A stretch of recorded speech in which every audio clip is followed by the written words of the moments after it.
Dear Heavenly Gracious Father, we want to thank you for this gathering today. And we want to thank you for all the people that help make our town run. We want to pray for the safety of our maintenance crews, our fire and police crews. We pray for our clerk's office and all the people that help this town be able to do what it can. We pray, Lord, that you give us the wisdom to be able to move into the future and the determination to see it through. In your name we pray, amen. Amen. Thank you, Mr. Moss. We'll go ahead and call the meeting to order. If clerk would do the roll call, please. Mayor Grant, Present. Mrs. DeLong, Present. Mr. Moss, Present. Mr. Voorhees, Present. Mrs. Carnahan, Present. Mr. Roderick, Present. Attorney Barst, Present. Mayor. Oh, sorry. Junior Counsel, Eli French, Present. Natalie Jean, Present. Jocelyn Barnett, Grace Hiller, Caden Ashley. Mayor, Okay. sorry, I forgot you guys. I would like to take just a moment to recognize the two junior council members that are here tonight, Eli French and Natalie Jean. They both graduated from Attica High School here this last month. And, Natalie was co-salutatorian of her class, so congratulations to her for that accomplishment. I do have a couple of late additions here that I added to the agenda after it was printed. So we'll do those as well as we move along. I'll let you know what those are. Do we have any citizens petitions, questions, concerns tonight that's not an agenda item? Yes, sir. Please state your name. My name is Patrick Runyon. I received a ticket from Chief Garnett and on my pigs. I've lived in this town now since 2009. I believe it was about 10 years ago, I sat in front of this council once before over this. I gave the mayor a copy of what I thought should be done to change it to where it added to where mini pigs could be allowed as pets in the town. Nothing was ever said to me and everything was dropped, so I took it that it was changed. But come to find out, nothing was ever changed.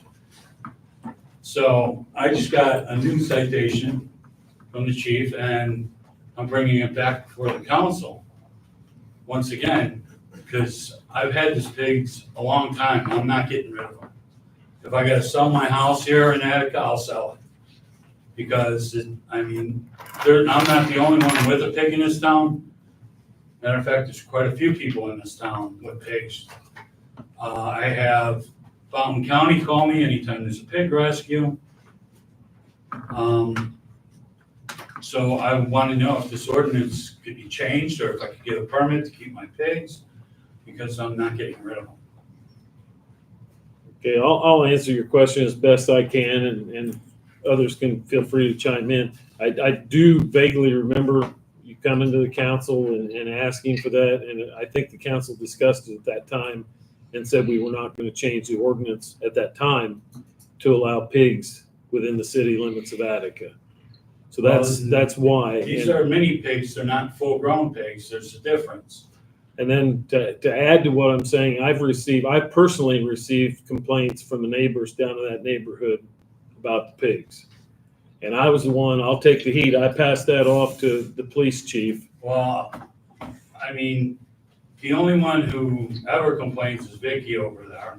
But as far as my pigs go, I have an open one on this side of me, and then I have Vicky and Jerry. Across the street, I have the Smiths, and I have Connie and Mike Greer. Behind me, the couple never comes out of their house, so I have no clue who's there anymore. That's fine. It's kind of I've had irrelevant. all of them sign a petition before for me to keep it. If I need a petition to present to you guys again, I'll get another petition signed by everybody. Well, as it stands today, it's having the pigs in the city limits is against our city ordinances. And I'm not the judge, but I don't know whether there's an appetite for the council, and we can open it up to the council to discuss further at some point in time here. But Well, I as just of wish the today, council back then would have sent me something saying, we're gonna deny this, you're gonna have to find someplace else to keep your pigs. I Now, understand. one of the pigs that I have, was my mother's. I'm not getting rid of it. My mother passed away in 2018. I've had firefighters in my house, I've had police officers in my house. And nobody's ever had a problem. My pigs don't bother them, no, it doesn't bother anybody. I clean up after them, so I don't know why anybody would be complaining. I even put a fence up to make sure that the pigs were kept on my property. And so I just don't understand why this is coming about now again. Yeah, I wasn't even aware that you had them or still had them until recently, so. I'll open it up to the council for comment. Does this fall under our, did we do that a couple of years ago where we changed the ordinance where if they wanted to have something else besides a cat or a dog that they could apply and go that direction?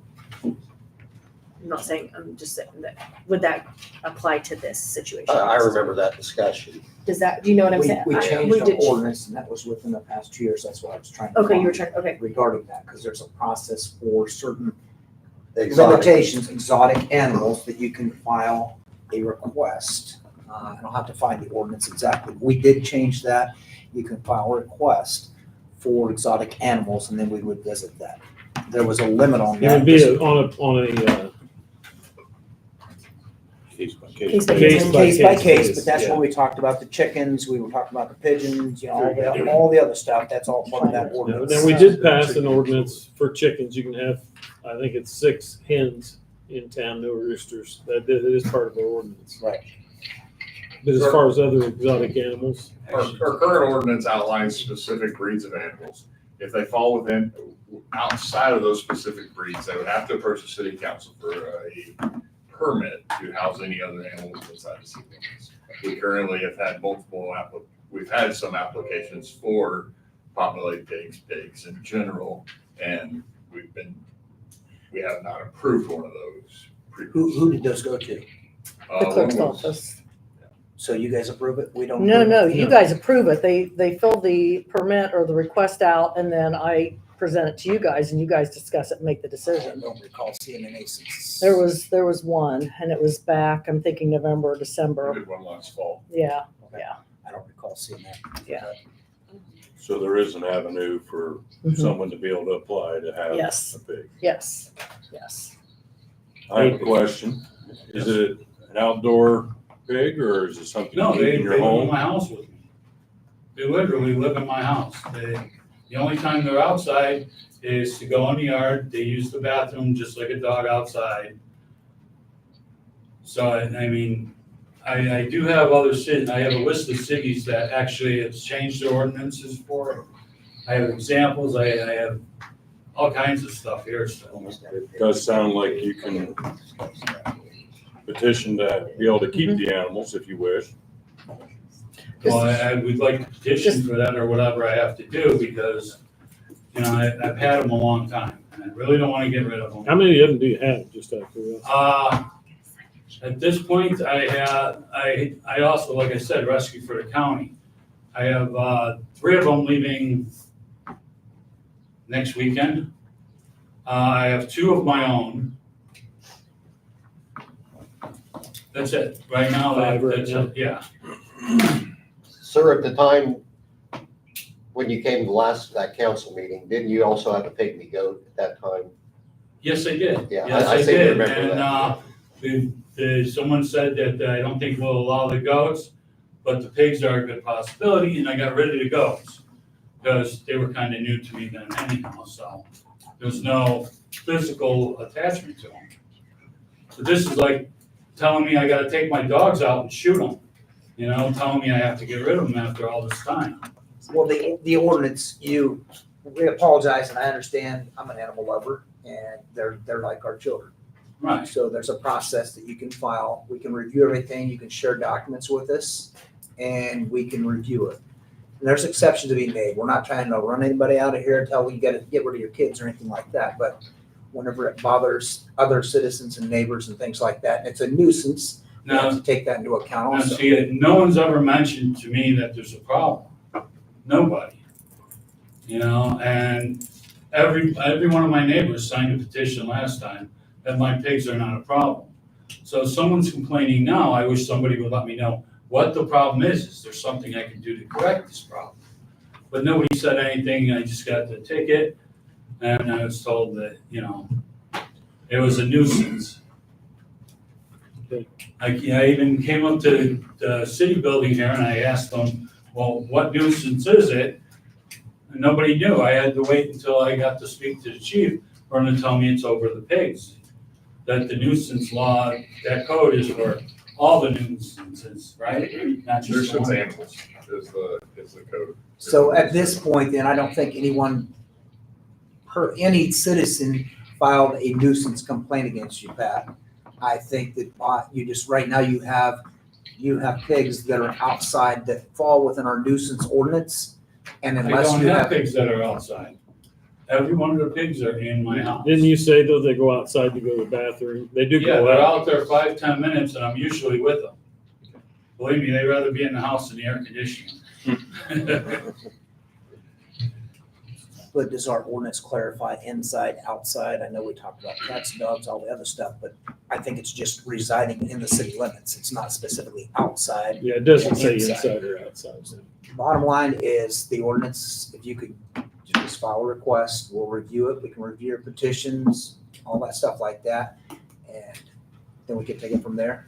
I guess in the meantime, when we table that till the next meeting and review all that, and then So I what was what gonna does say, what does he do? I mean, we don't want to keep kicking him if we're gonna make a decision next meeting. I'd say as long as the paperwork's started, he'd probably forego that until we make a decision on it. You agree with that, chief?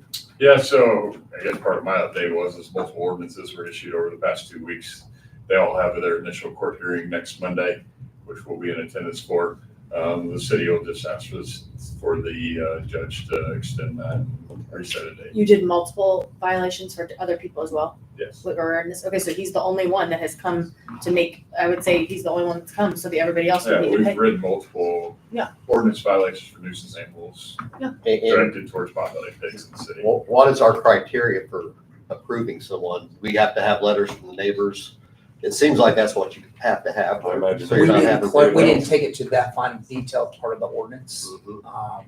I would say if when you come in, Pat, with that information, I would say bring it, I'm kind of interested to know like how big are they? Maybe bring in a picture or, you know, like tell me. I actually have Do pictures. you know what I'm saying? Like just because. Uh-oh, here we go. We're gonna take the work. Bring I it, have pictures. bring it, bring it, come to the council meeting, I'll hold it, Does it's it matter if it's, I feel like yes. does it matter if it's pink or blue? Pink or blue, no, smaller, It's a big. nuisance. Haley, just remember what happened last time. I know. She's doing it again, This one is Jamie. Jamie? Jamie, I rescued her outside of Attica limits. She's actually, I've already found her in the home. She's going to Spencer, Indiana, where it's legal to have pigs. How much does your, Yeah, right. your mom have? Is that one way? Like what Maggie used to have and it was outside a little Yes, bit. it matters. He was having fun playing in the yard the other day. When you've got grass too, I mean. You don't tear up your grass as much as people think. That's me and the one my mom had sleeping on the kitchen floor. Oh my God. While I was hiding as I fell asleep from being so tired. Oh my, okay, we really got a lot on the agenda here Yeah. tonight, and we've got to move on. Is that okay, Kaylee? Yes. Okay. I mean, I'll get the council some paperwork on it There's a permit. from the American. Come into our office, there's a permit to complete, and we can give you a copy of the ordinance, but come into the clerk's office, Okay, and we'll give you the permit, and you can fill it out, and then I'll email it to all the council prior to the meeting in July. okay, Okay. sounds great, thank you. Thank You're you, welcome. Patrick. Thank you. Thank you for hearing me out tonight. No problem. Thank you for bringing it to our attention. Thank you. Is there any other citizens petitions? Yes, sir. State your I'm- name, please. Yep, I'm Aaron Haddock. Question about ordinance on vehicles parked on the street that haven't moved or on the property. If that's, I don't know how long or how long they can just sit there without a paper plate or a registration on the vehicle. The neighborhood has come together and noticed that some people on McDonald Street have multiple cars sitting for multiple days, months. Seeing if there's something that we can get done. Does one of them Oh, yeah, so happen to be a black Corvette? No. No, that's another street. Chief Miller's ready to answer that question. So oftentimes we have multiple complaints of vehicles that haven't moved. There are certain guidelines that they must meet to be an ordinance violation. Oftentimes those vehicles might not have a tag on them or have had the sticker replaced on them, but they still meet our requirements of operable and registered. But at no time do you have to wait for a Monday to come around for a council meeting. Just come down to the Attica Police Department, file a complaint, and we'll assign an officer to go check it out. Also, I've been following the parking situation on McDonald Street. Curious on where we stand on that. Also, my opinion on it, if I could. Please, yeah. So I know it's between New Street and 28 that we're talking about parking on the east side of the street instead of the west side. I was looking around house-wise, almost everybody parks on the west side of the street except the few houses down closer to 28. I don't know when or where there was double parking on that side, but most of us that live on McDonald Street are the houses on the west side instead of the east side. There's like 14 of us compared to 7. So to me, it makes more sense to keep the parking the way it is on the west side because that's where most of us park. I don't think we dictate at that point in time, east or west in the block you're talking about. The only place we dictate is where we've already said no parking on this side of the street. Right. And in those blocks, we said you could park on the east side, not the west side. And it's one of those deals where you make half the people mad and half the people happy, but But I just know speeding's a big problem down our street. And It a lot is, of us park in front of our house and that protects our kids. sure, If I have to park across the street. then they it's got not- across the street to, Right. And Yeah. It's crazy. You think people drive slow down the road, but they don't. So.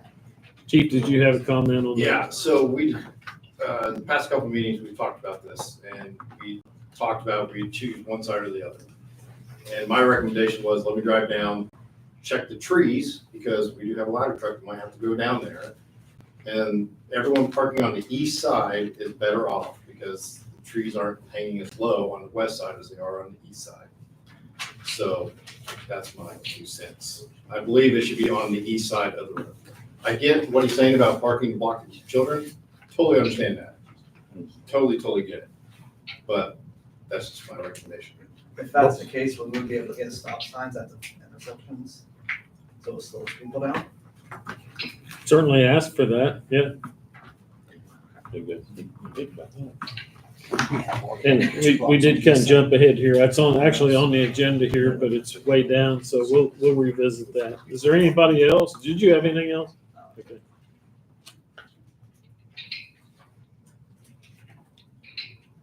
Cindy, did you have something? Yeah, I had come in and they said that you were gonna put me on the agenda.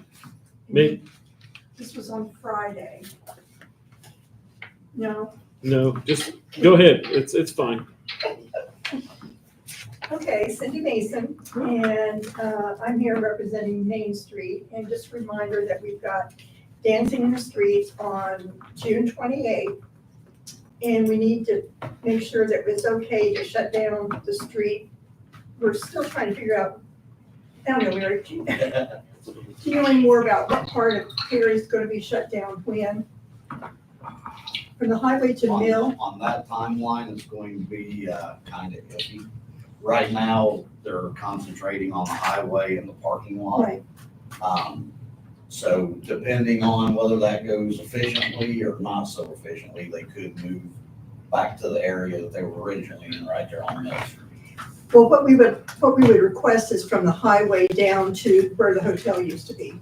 And that's what we had last year. That's not a change because we had games in that 200 block. And then we had food in the 100 block. And then we had the band in the 100 block north. So we would like to keep those same 3 blocks. And if all possible, Garrett, I don't know if we've got signs that says no parking. Do you have any signs? So if we make some signs, maybe they could be put out. Well, I'm just saying to have no parking on the street, like starting that morning or by 10 o'clock that morning, just so we can get the trailers in for the stage and all that kind of stuff. Don't we have any paper signs that you typically put over stuff per police chief, no parking from such for special I have a events? copy machine, we can make some. There you go. Okay, well, and if we can help here, we can help with that too. I just want to make sure, because sometimes that leaves me running around in the apartments downtown asking people to move their cars. And I just assume not. Are you going down any of the side streets at all, Cindy? Like if you do need, They like, go, can you, if like, I guess if the 200 block is closed off or you can't use it, can you go down like by the Devon, like that area? Down by no, because Pop? that's good. Perry Street's gonna be closed. Mill Street's already pretty much closed. No. Okay. They can come up Mill Street past the Devon to Okay. right there where the Devon is and that, what used to be the old gas station. Yeah. You know, that'll still be open. And then last year, what we did on Main Street, it was closed there at the tavern.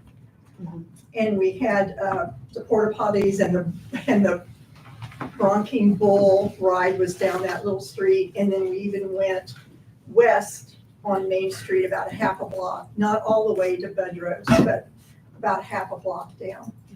So we're looking at the whole day on the 28th. Is that what you're asking for? or- Yeah, I am. Okay. I am. It just ensures that we get everything done and we're not running around like a bunch of nuts. You sure you don't want it all the way out to like 28, 41? I mean, what else? It is out to 28. We wanted to come, but we couldn't get the count. Couldn't get there, so. But we had such a fantastic crowd last year and it was such a great event for Attica. And we're expecting it to be even better and bigger this year, so. Is Badlands partnering also again? Badlands is partnering, Duke Energy's partnering, as is solar, and I did talk to HWC, and they're gonna be helping out Oh, good. with expenses. So yeah, we've got a lot of major benefactors. And then, yes, We've got additional parking from the hotel spot this year, so that'll be more parking, but I agree, safety is one of those things, and that's, having them turn and go past the coffee house, I think is a great idea, Mayor.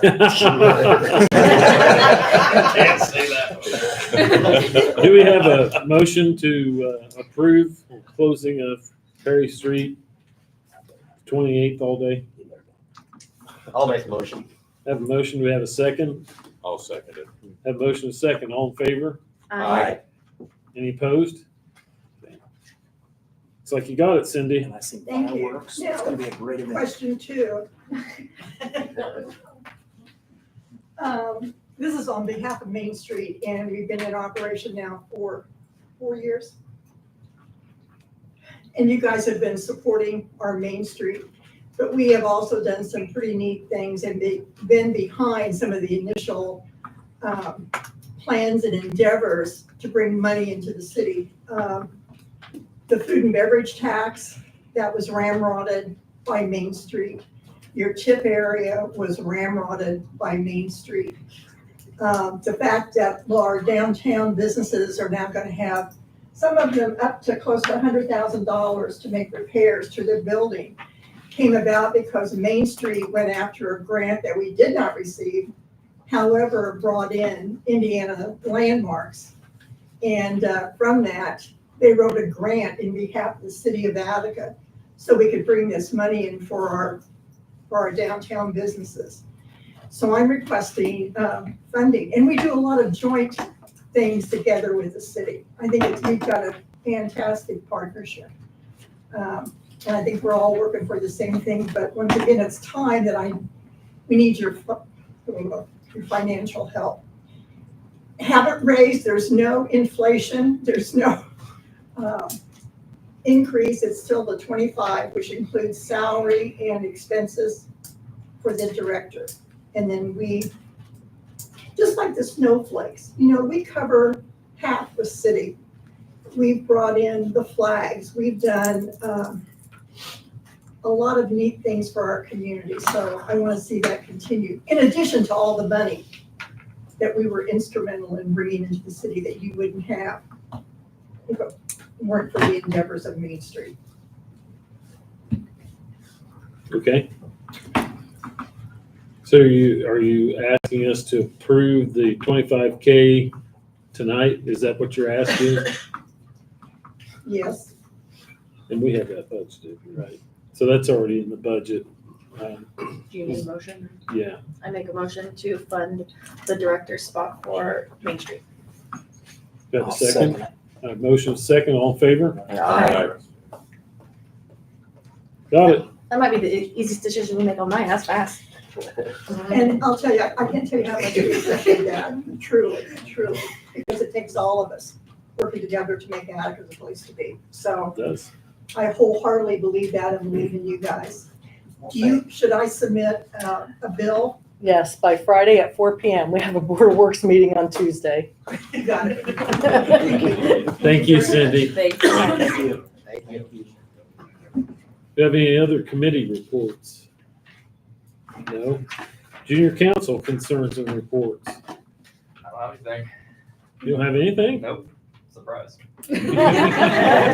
Eli, when you were out last meeting, they had a whole list of stuff for you, I believe. I missed I that. bet it Yeah, we were Sign me up for something, I'm gone. Yeah. I'm pretty sure they did actually. Actually, assign they you. did sign You it. did get assigned We did something. sign Actually, I do want to thank Councilman Moss for the park program, containers that he gave us. They're working really well, and I think. Good, I'm glad to hear that. Good. One thing I skipped over here, I got in a hurry. Minutes from the last meeting. Has everybody had a chance to look at the minutes from the last meeting? I did. I'll make a motion to approve the minutes for 5/13/2024 as written. Have a motion to approve? Have a second? I'll second. Have a motion and a second. All in favor? Aye. Motion passes. We're gonna sign it.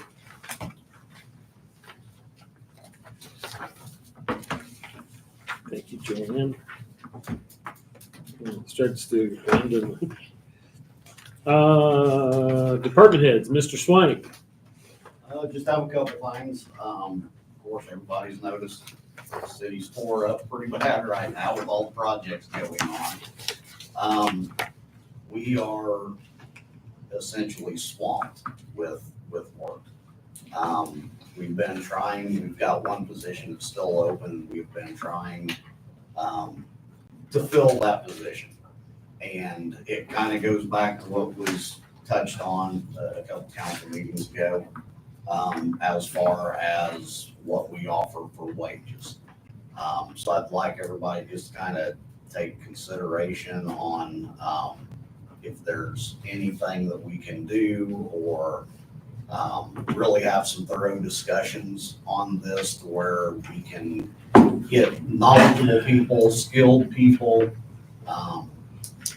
Like at the same as Garrett has asked, longevity pay is a big thing, keeping our people here.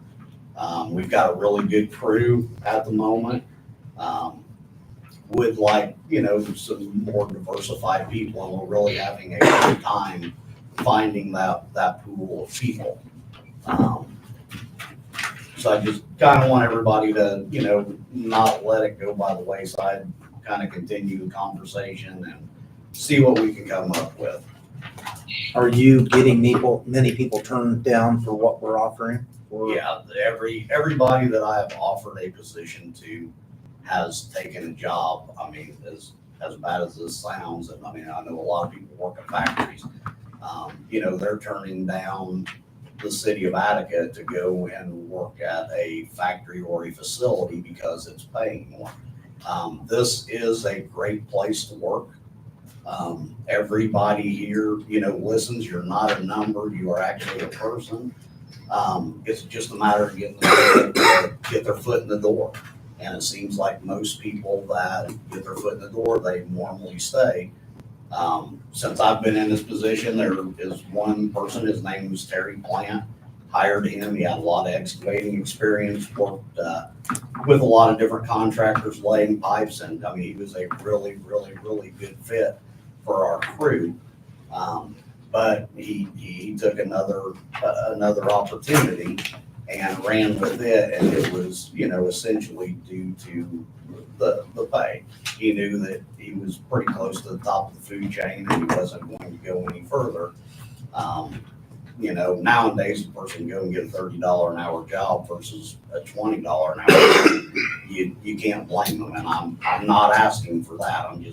I think we need to close the gap, and let's not always look at what other municipalities or cities and towns are paying. You know, let's be the leader and get the good people in here. I think everything else will follow. And the longevity pay means a lot for the people that have been here, you know, 10, 20 years. I don't know what the fair scale is to assign, you know, dollar amount to that or however we go about it. But, you know, maybe we ought to have a tier level where, I don't know what Garrett had proposed as far as longevity pay. I did hear him ask for it. I think that's a great idea. That way somebody feels, you know, like they were necessary and needed as they've been working here. But I think we definitely just need to continue that conversation. And I don't know if it's something that you implement, you know, in a fairly timely manner. I don't know if there's a way that we can take money out of what we already have as budgets. If there is a way around it, you'd have to be the creative one on that, Joanne. But I definitely think it's warranted and it's needed. And we don't visit the salary ordinance budget stuff till September, October, right? The salary ordinance can be updated. Yeah, at any I've point. actually have it on the agenda for tonight for the police and another one. So, yeah, we can change it at any time. I mean, I live the world of recruiting every day, and I will tell you that we've got to be competitive to keep the people we got and to get talented people. How many part-time? 3. And that's another thing too, on our part-time employees. You know, when there's a holiday, of course, they don't get paid for it. And I feel for, you know, the people that are here for 6 months, you know, I mean, they may have Memorial Day or 4th of July. I really think we ought to pay them for that. I know it's probably not what some people would call an entitled benefit or, but you know, they're here 5 days a week and they're busting their butts. I think they ought to get some form of reward. And most of them, you know, are working for a reduced rate versus who's beside them. So. Would it be difficult? I mean, I can come in if it would be, I mean, I can't do anything. I have to sit down and write it down, but would it be possible? I don't necessarily need like a name of a person. I just would like to look at it myself and say like employee A, I don't need to know their name, but like how long they've been here and what their current pay rate is. Is that possible? So that I want to look at it like just for myself. I could say the same thing for like Garrett. Is that bad to ask for? Yeah, and if you wanted to Well, review. I mean, it's public. Yeah, I know. Yeah. You would want to look at like Orville and Candy and Chuck. They've been here, you know, the longest. Yes. I'm not looking at it like, I know that it's public. I just don't want anybody to think that like I'm playing a favorite to say, oh, No. this person. I just was more looking at like, oh, okay, if we had this many people in that, like what a tiered, like what you were saying, just so that I could be, I don't know. And I think you guys would want to have a discussion on, you know, what longevity need to be there, like whether you start out and somebody gets longevity pay 5 years, and then they get longevity pay again at 10 years, and they get 15 years, and anything over 15 just has a set rate, or if you guys want to carry it up to 20. It seems like most of the people that retire from here have 20 years plus now. And I knew you were on vacation, but I had one of your staff members approach me and I did have a conversation with them, and I knew that would probably come up tonight and everything else regarding longevity and stuff. So definitely supportive and think we've got to do what we can do to. I think we need to study it for sure and Yeah. come up with a proposal. So Joanne, if we could get that and email that to us individually. Email what?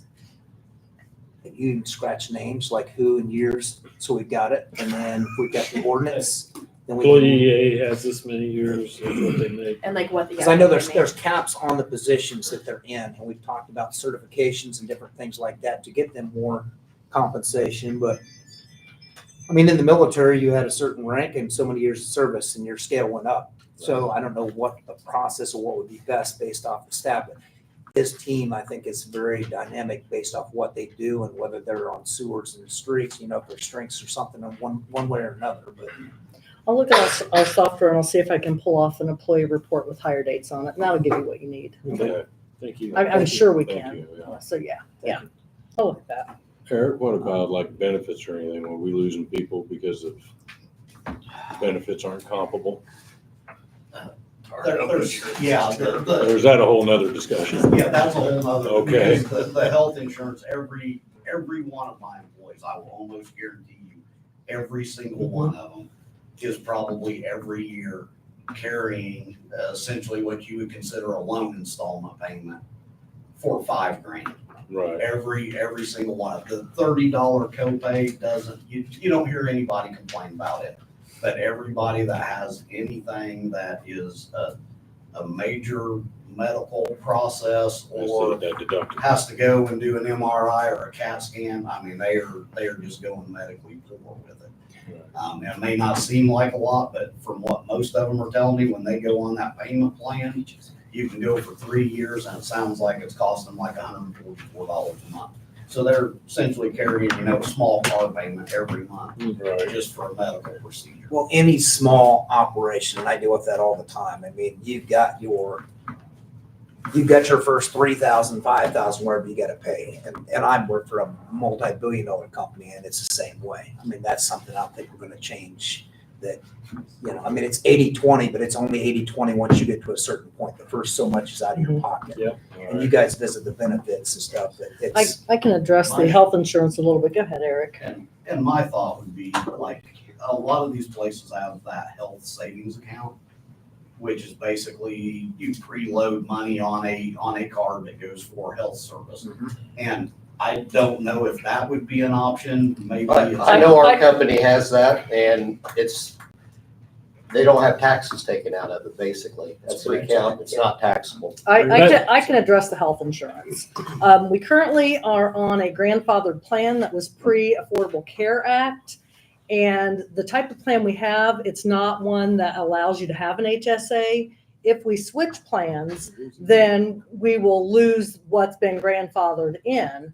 And the reason that our health insurance premiums are so high is because we're a very small group and our premiums are based on our claims. And we've had a substantial amount of claims. Our rates went up. It was like 16 to 20% last year just because of the previous year's claims.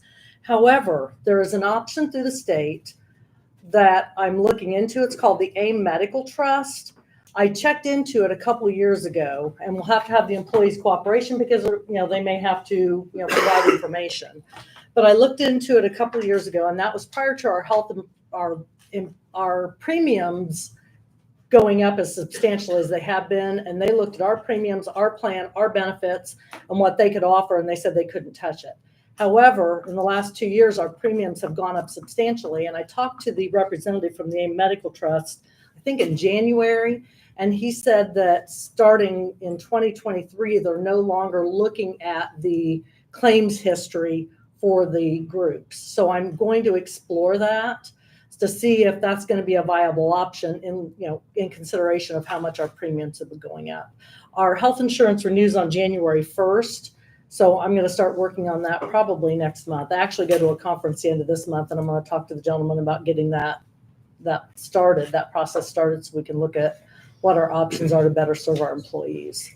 And the employees, Eric's employees come to me all the time, we've got to do something about this health insurance. And I agree. I mean, I agree 100%.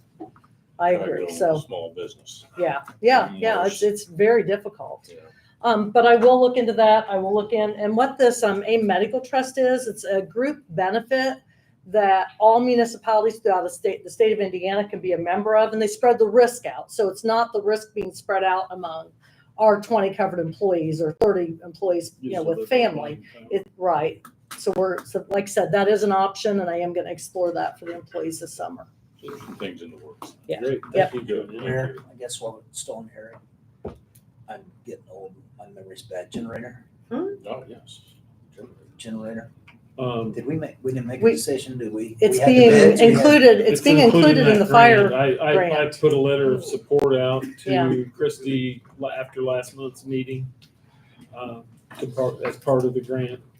We're gonna try to get some grant money for that. So the generator isn't necessarily included in the grant, but the city has, the mayor signed a letter stating Committing the that funding. if we were to receive the funding for the fire station, so that the grant for the fire station will actually build the pad that the generator sits on. And so if we get the grant, the city has guaranteed to buy that generator. Thank you. Yeah, so that'll look really good That when you helps. have for grant application, so. And I also have a follow-up, meeting with, Randy Monty, which is the rep for that generator. And him and I are going to revisit this along with what is going to be added additionally to make sure we've got coverage for everything that is needed. Anything else, Eric? That is it. Okay, Chief Miller. I thought you said you only had a few things.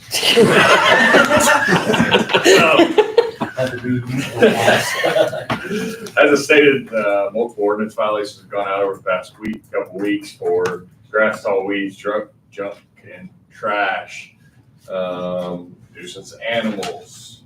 As we talk about nuisance animals, understand that we have a contract with Balls and Paws to catch cats and dogs that are running at large. We currently do not have a contract with anybody to catch pigs that are running at large. And we have had multiple instances over the past 3 months where we've been called out to catch pigs running down the street. Not good TikTok material. With those ordinances, we go to court on Monday. Most of the animal violations will be settled at that point in time. The city will ask for an extension with Mr. Runyon until the council determines if they're gonna make an exception or not. We would look to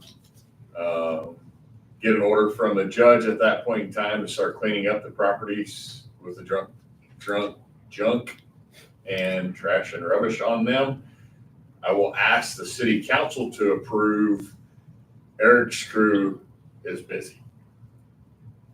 We have rates inside the city that we can bill to property owners. I would ask that we use those funds that we would bring in to hire outside contractors, whether that's to mow yards, whether that's to bring in dumpsters and mini excavators to remove trash, rubbish, and debris from properties. It will help streamline that process to get those properties cleaned up. We get them off the court docket. We send them down the road. We move on to the next one.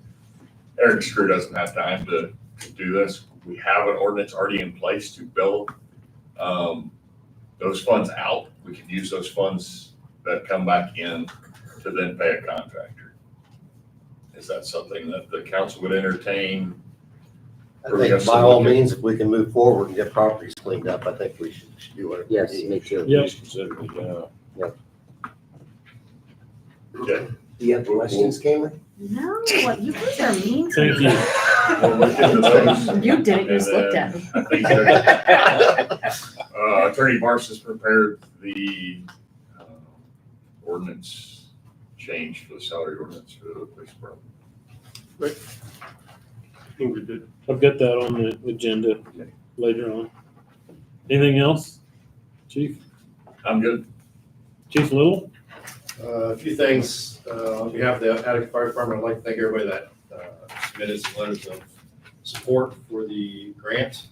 I think we ended up with 13 of them, I think, so that was good. So that'll give us the points and hopefully we get this, which I'm confident we will. The other thing, 2 individuals have been accepted to the part-time positions. One of them is Lee Booth, the other one is Josh James. They've got all their paperwork turned in, their drug screens are done. As long as their drug screens come back, I think it comes back maybe tomorrow or Wednesday, they're gonna start this weekend. So we'll get them to going We have extended the process to get some more applicants. So I'll let you know when those get filled. So we just keep chugging along. I mean, this weekend was a busy, busy weekend for us. So I just kept hearing the I sirens. have a lot of sirens. So, a lot of accidents at that time of the year. So I just encourage everyone to drive safely, be mindful of people on motorcycles, bicycles, and walkers. That's the big thing. So no one was hit, Keely. I'm just saying. It's balancing, I was like, Thank you. So just be mindful of everybody out. It's summertime. Kids are running around like crazy. They typically don't look when they're running between cars, chasing balls. So put your head on a swivel. Look, because we don't want to go to those calls. So, Yeah, neither one. That it, Chief? All right, thank Thank you. you. Thank you for everything you do. Mrs. Broadwater. I handed out the current financial report. I'll entertain any questions if you have any, Scott. Yeah, Scott. No questions. You have, okay, thank you. Was it color coded though? No, it's colored. It's Okay. coded, yeah. You probably just want to color. We are still in the middle of our State Board of Accounts audit that began the end of March, 21, 22, and 23. 23 is federal because of the 4.8 million we received in federal funds for our water project that Eric is enjoying thoroughly. I've been told the last couple weeks or a couple weeks from being done, hopefully they are almost done. It's been very painful, very tedious, very difficult. Are they here every day? They are here Monday through Thursday. They don't work on Fridays. Oh, lovely. And I ran into them as I was coming in. They're very nice. No, they're very nice. Yeah, And I very, said, very I'd nice. love for you to be here, but I'd love for you to go away. Because you're costing us lots of You money. spoke for me, Scott. Thank you. And he did share, I talked about the software we're using, and you have a meeting with Keystone and maybe, all those things, but. Yeah. That's. gonna be Well, quite- they told me a few weeks ago that they were struggling so bad they were considering deeming us as inauditable. I got on the phone with Baker Tilly as well as our software support, and I think between the two of them, they were able to answer a lot of questions and explain some things. The following week, they said that they were about 2 weeks from being done. So that would mean this would be the last week because that was at least 2 weeks ago. But That's interesting. that's Yeah, what I that's thought. That'd be really That's what bad. I That'd be thought. really bad. When you can't pull out the numbers to even audit us, that'd be really bad. I think it was just a matter of not being able to understand the numbers as they were being presented in our software and our reports. You need to So get away from we're, that. pardon You me? need to get away from Anything that. else, It Joanne? depends on what it costs. Yes, actually, I'm gonna turn it over to Attorney Barce, who's going to address the CF1 for the Harrison Steel abatement. Harrison, if you recall, Harrison Steel applied for abatements for some robotic equipment that they bought last year and installed at the end of last year. And this is the first year that they file their CF1, a compliance form that says that they believe that they've complied with it. And then you're obligated to determine, if you look in that packet at the last 2 pages, it's the last 2 pages that really matter. Looks like this. It has a column on the second to the last page of what was estimated on the statement of benefits form SB1 and what was actually delivered. And I guess what's important is they estimated that they would add 25 jobs, and they did. And so they've added $2 million of salary from what they had before for these pieces of equipment.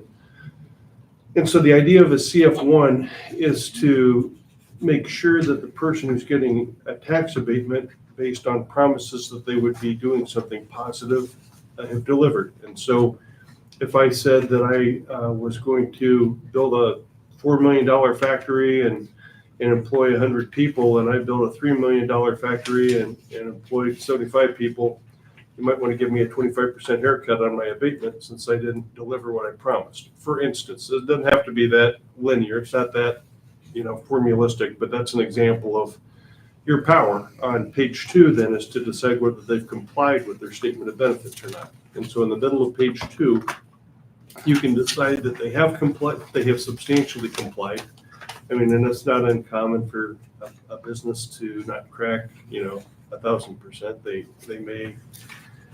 They may, the economy may have affected something that they've done. And I think if you flip into some earlier pages, they even say that the economy flattened and it didn't change. It doesn't appear that it changed the wages that they're paying. But that equipment was all purchased, so they can't say that they purchased less equipment than what was abated because it was already fish in a barrel at the time they applied. It was paid for, and part of the machinery was installed. So it's not like it affected their decision whether to purchase or not. I think what they're just trying to say, and if someone's here for Harrison, they can pipe up, but I think what they're trying to say is that business in general has stayed the same or gone down a bit. It didn't affect their tax abatement at all because they spent the money that they intended to spend before they even asked.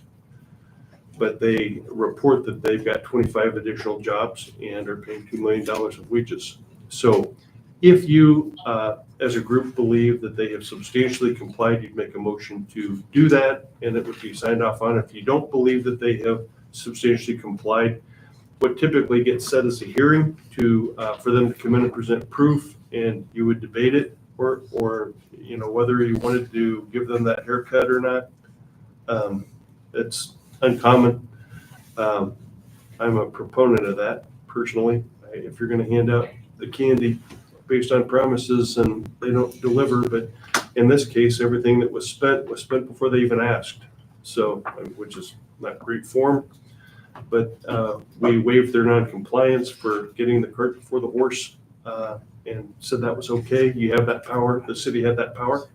And so they are reporting that they've got 25 new employees in their report. That's all under oath too, by the way. So if you decided that they were not substantially complying, we would need some evidence of how they have it. What they promised was that they were going to have additional jobs. They were going to have 430 jobs. They said they were going to lose no jobs, and they added 25. So they've gone from promising no new jobs to actually having 25 new jobs. So, I mean, that's something positive. Yeah.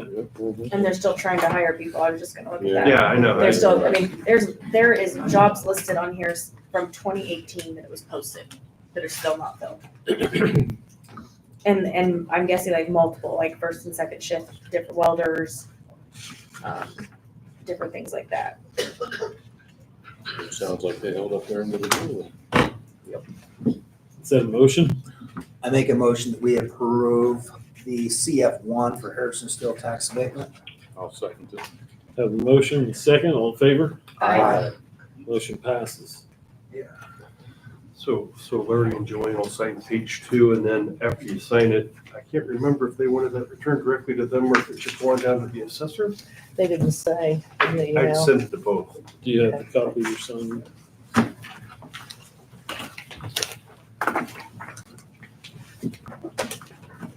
I don't know where. So there's no delay in whatever the assessor's gonna do with those documents, because they were looking for that on May 15th. I don't think I'm the authorized member. That was an amended filing. So they. That was the first copy we received though, even though that was an amended filing, that was the first copy we received. What I'd do is I'd send it through to see if anybody in the assessor's office throws up a flag that it was dated May 30th and it should have been applied for by May 15th. If they throw up a flag, you need to come back and have that non-compliance hearing, and Are you've you got an familiar ordinance with that that? charges $500 for that, because you gotta advertise it. There's a little bit of legal work, but I would skip that for now and try and go forward with what you got. Try and save the money. Save them the money. I don't have anything else. Okay. Joanne doesn't have anything else. We'll go ahead and move on to unfinished business. And I believe Rob Bannon's here to give us a WEGA market update. Okay. Mr. Bannon. I wasn't sure why I was here, but I'm happy to do that. I do want to pass this out. Just, it's a request, not something we need to answer tonight, but I thought maybe I would bring it up so that we could discuss it. It's a pretty common thing to do. It might be a little uncommon for a nonprofit to do it, but we're going to be operating a facility with 16 tenants, and they're legitimate businesses. So we just want to safeguard our ability to operate. So that is a request for either an easement of the parking lot and access drive adjacent to the market, or a covenant, depending on how you want to package it, if you're willing to do that. The idea is that, councils change, our board changes over time and so forth. And we just want to make sure that the market has the ability to operate, and that the facility that services the market, which is the parking lot and the driveway behind, doesn't get shut down without notice or without reason. So essentially, it doesn't affect anything at all. It's just a safeguard to make sure that, so for instance, if for some reason someone shut off the entrance on Mill, they decide to close Mill Street, then you can't actually access the drive-through or the parking lot from Mill Street, and that would affect our tenants' ability to run their business. And so that's all it is. And we don't need an answer tonight. I just wanted to suggest that's something that we would like to pursue. And maybe Judd could speak to how you want to do that, if you want to do it. I spoke with Miriam, and she recommended those two options. In terms of the market, we are, Tommy's here tonight. Thank you, Tommy, for the grant. We just recently received notice that we were awarded the $100,000 grant to rework the exterior of the old Doug Studio building. And we did also receive an additional grant previously, about 4 weeks ago, from DNR for another $100,000 for the exterior of the building. The exterior of the building is going to cost us about $380,000. Seems like a lot, but we're getting a whole new storefront for that. It's 14-foot high glass. I mean, it will look like the historic storefront that was there long ago, plus all new windows and lots of tuck pointing and historic preservation features. And then in the back, we are taking that block addition off, which no longer has a function because we don't have the exiting that's required for the building. So part of that will be a vertical exit stair. The other part will be an exit patio. And we have to have that to get, I think we're about 2.5 feet to 3 foot off the ground there. So we have to have that patio to get people out the back. We also have some challenges with the building. We went through black mold and asbestos, but we've discovered after the demo that the first floor is unstable. So there are 2 or 3 places you could fall through. The rest of it has lightweight concrete and it kind of ripples. So we're going to have to replace it, and we do have the money to do that through county funding. And so essentially with these 2 grants, the county funding, we have what we need to finish the exterior of the building completely and to replace the first floor. So that's the good news. Now, to actually operate the building, we need an additional loan or a grant, which we're working on with Ready 2 and the Lilly Endowment Incorporated grant, LEI. That's the $250 million that the Lilly, so they have slightly different requirements, and so I'm in the process of reworking our application to meet that LEI grant. But if we receive that grant, we'll have enough to finish the WEGA building completely, the farm store, the public restrooms, and the drive-through, which has the main electrical service in it. So that will not get the whole market, but it's an awesome way to finish out the probably middle of next year. And we may get, highly anticipating, all of it. So we may also get the rest that we need to do the whole market. I say may because the way that process works for Ready 2 is we've gone through a process of application. The region was awarded $35 million, and then we've gone through an internal debate among the partners in the region of how we're going to split that up. So the recent decision was that Purdue would get 1.4, We would take the rest, divide it among the 7 counties, which gives Fountain County $4.5 million. The county doesn't get it. It's just an appropriation that we can then use to prioritize projects. So on the list, priorities, and this is an important thing to understand, I think, is that collectively we pulled together all of the projects that were ready to go right away because we don't have enough incentives for everything that's on the table. And we've allocated money towards the incubator, what we're calling the incubator. We're also allocating money towards the housing development that Harrison is involved with, the 35 acres next to the school. And then we allocated money towards a project in Covington, which is about 71 single-family homes as well, next to the cemetery. And then we reallocated some money from Ready One to help with the Covington sewer project. So it provides some expansion. Now, these allocations, though, are just priorities. So we then go back to the board and they vote. We pretty much got that locked in. And next, it will be then pushed up to the IDC. So the IDC contracts directly with the end user. The county, the city, everybody's out of that. We're not in it either. They basically decide who they're going to fund. So there's not 100% in any of this, but it's as clean and clear as I've ever seen it at the moment. So we have high expectations that that will happen. Now, the LAI grant, we're working on that this week. It's probably, well, we know it's going to be due mid-July. And for that, even though it's IDC and Ready 2, we're competing statewide. So we're not just competing among our neighboring counties. We have to have a project that's compelling that will provide some priority in their funding. And I do think the market does that. It kind of ticks all the boxes that they call them KPIs, but it ticks all of those KPIs off, and it's a compelling story. We also did spent some money to do a economic impact study for the market, because when I could send it to you, I don't have it off the top of my head, but it was a very compelling number for job growth and income for Fountain County. So I think that's a really important thing to share. Any questions or concerns? I wish I could say we're building it tomorrow. We're ready. I mean, that's the awesome news.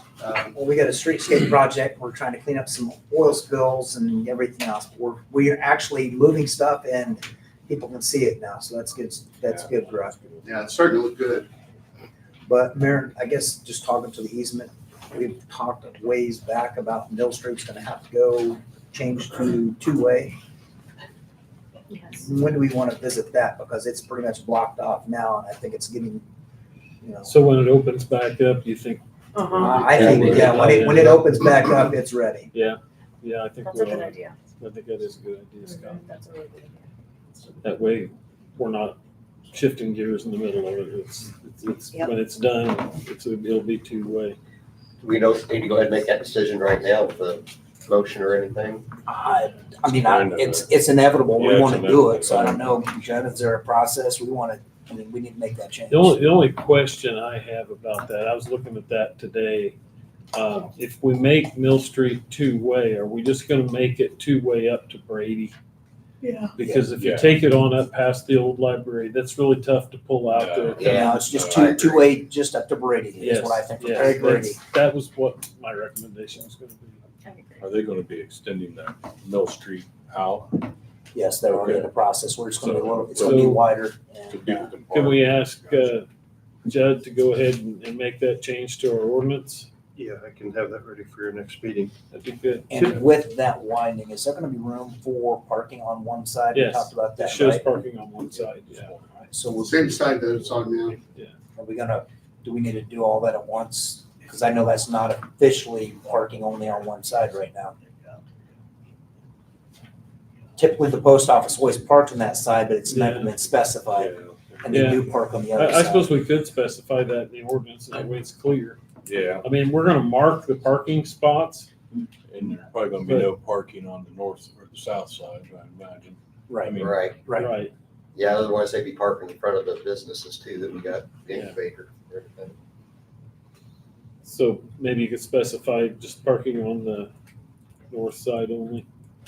And it's between Brady and where? Perry. Parking on Then north side. the little short section of road up past the old library would still remain one way. There's another issue, I think I brought it up in an email. We were able to get the warranty deed in the county and get all of the lines cleaned up for the property. So there's one property now, and it's 201 South Perry. You still have all of those lines, all the various properties.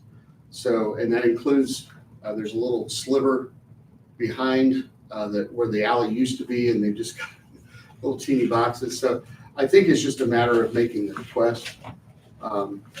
If you wanted to keep that in the 60-foot deep area, that's future development, okay, but it's really odd in the rest of it. Now you're talking about where you seeing that at? Like in Beacon or? Yeah. It's in Beacon. You have to make a formal request for them to go through a process of. Okay. Yeah, it wasn't. We're basically talking the old alley between where the buildings were and the gas pipes were. All the properties. Okay. Yeah. They all show up that way. They're just, old lines. So do you know who has to make that request? Yeah, Whitaker, I think is their last name. But you call the records. Okay, at the county. Is that right? Sandra. Okay, Sandra Whitaker. Yeah. Okay, I think it's the mayor. I can do that. I just need to know what to ask. I need to know what I'm asking for. She's really good. Kind of like the phone call you made me do today, Joanne. Thank you. All right. Well, thank you for coming. I think everybody always appreciates an update, and that way we know where we're at. So thank you. Thank you. Yeah. Cultural Village resolution for property boundaries. I think Judd has that ready. Yes. That's the vacation part of High Street, right? Yeah.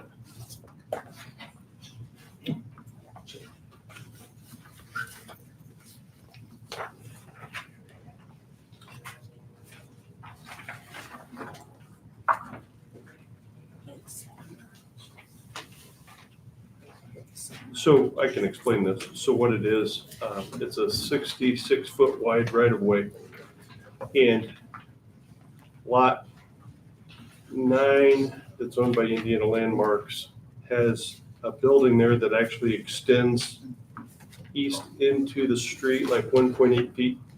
And so they're asking to vacate 6 feet, 3 from each side of High Street, that will allow that not to be an encroachment anymore.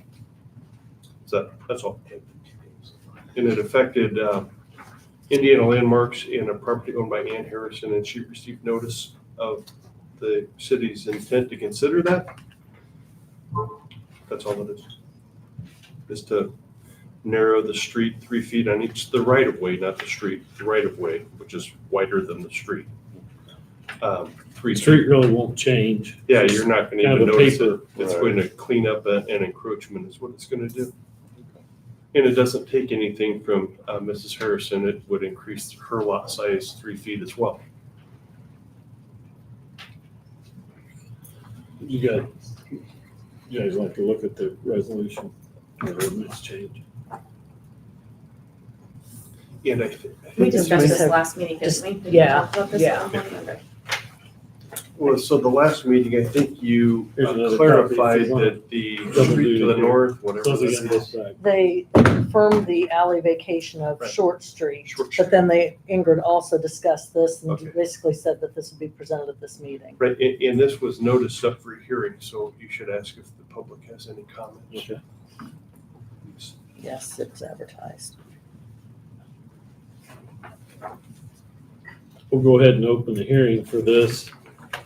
As Judd just outlined, does anybody in the public have any comments about this change? I'm here, so I'll stand and comment. I'm Tommy Fleckner with Indiana Landmarks, and good to see you all again. Appreciate the action the city took at last month's meeting and the action before you this evening. I had hoped that the encroachment development agreement that the city and Indiana Landmarks entered into, which confirmed the city would allow a garage to be built on Lot 9, reconfigure Lot 9, and city committed to reducing the width of High Street within that. I was hoping that was going to be enough for us to be able to close. Title company notified us and said, no, the appraiser needs to know that 3 feet is going to be vacated and that small house will not be encroaching anymore. So we're waiting for city council's action so that we can hopefully move forward. We did enter in with the encroachment and development agreement. It was sufficient for us. We entered into a pre-closing possession agreement with the pending buyers so that they would not find themselves homeless. I thought I saw somebody out there. They've actually moved in. Yeah, so they are, so right now, new residents on property that hopefully they will own very soon. But they're looking forward to, their new home here in Attica. I will mention they are preparing to invest fairly substantially in needed repairs. I mean, John Cottrell, it's amazing the legacy he's left, but buildings do need really significant investment, repairs, rehabilitation. The owners are also going to be upgrading to improve functionality of the houses for their use, residents, and they're both architects, so they will have one for their office. They also are planning to make improvements to the landscape as well. Some of that's grown a little, it's overgrown, let's face it. So with that, it's going to improve functionality, but also improve the value of the property. And once we are able to make this sale, transfer into their ownership, the property that has been off the tax rolls for nearly 30 years will be back on the tax rolls. So that's something that we're pleased to be able to see. Indiana Landmarks is selling this with our protective covenants. They run with the property in perpetuity. It will protect those buildings and that property. It will essentially need to remain looking in its historic appearance as it has all this time. So that's something that we are able to ensure that Cottrell Village will be preserved as we know it. So, great. Thank you. Thank you. Has everybody had a chance to look at the proposed ordinance change? Just one quick. You know the property behind you guys, behind that sold, correct? Or it's pending closing? The vacant lot. Is that the vacant The lot? one that was listed by Brian? Right. Okay. That's Ann Harrison. Yeah. Was Ann Harrison's? And, Yeah. well, it is, and, Okay.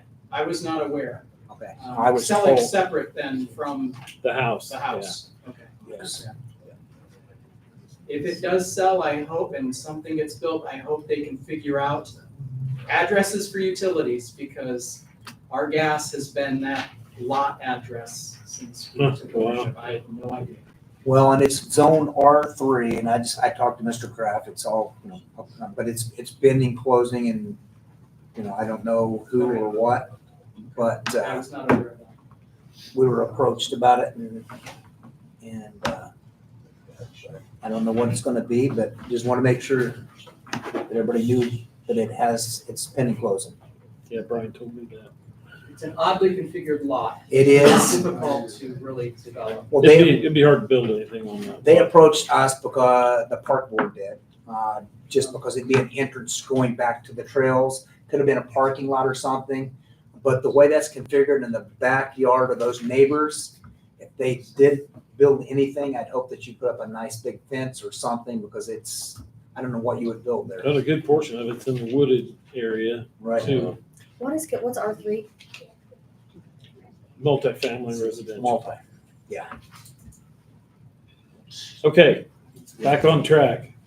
Ordinance 2024-0610. Do we have a motion to approve this ordinance as written? I make a motion to approve as written. Got a motion, do I have a second? I'll second. All in favor? Aye. Motion passes. I need you to sign these, Scott, please. Both copies need signed and Oh, I returned. think I might- I think you passed them both. Oh, I might have handed them both to you. He did. No, And Scott, could you put your name beneath your signature line? was that it? Yeah. Okay.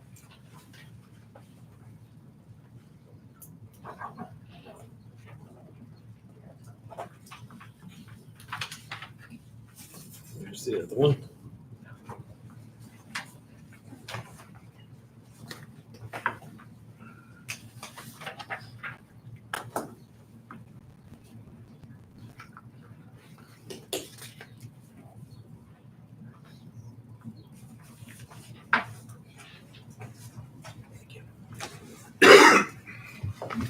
Back to you, ma'am. You want this too? Okay. Thank you. Thank you. Fire territory grant hearing. Christy Gero, you're up. Yes, good evening. So we've made it to our final public hearing.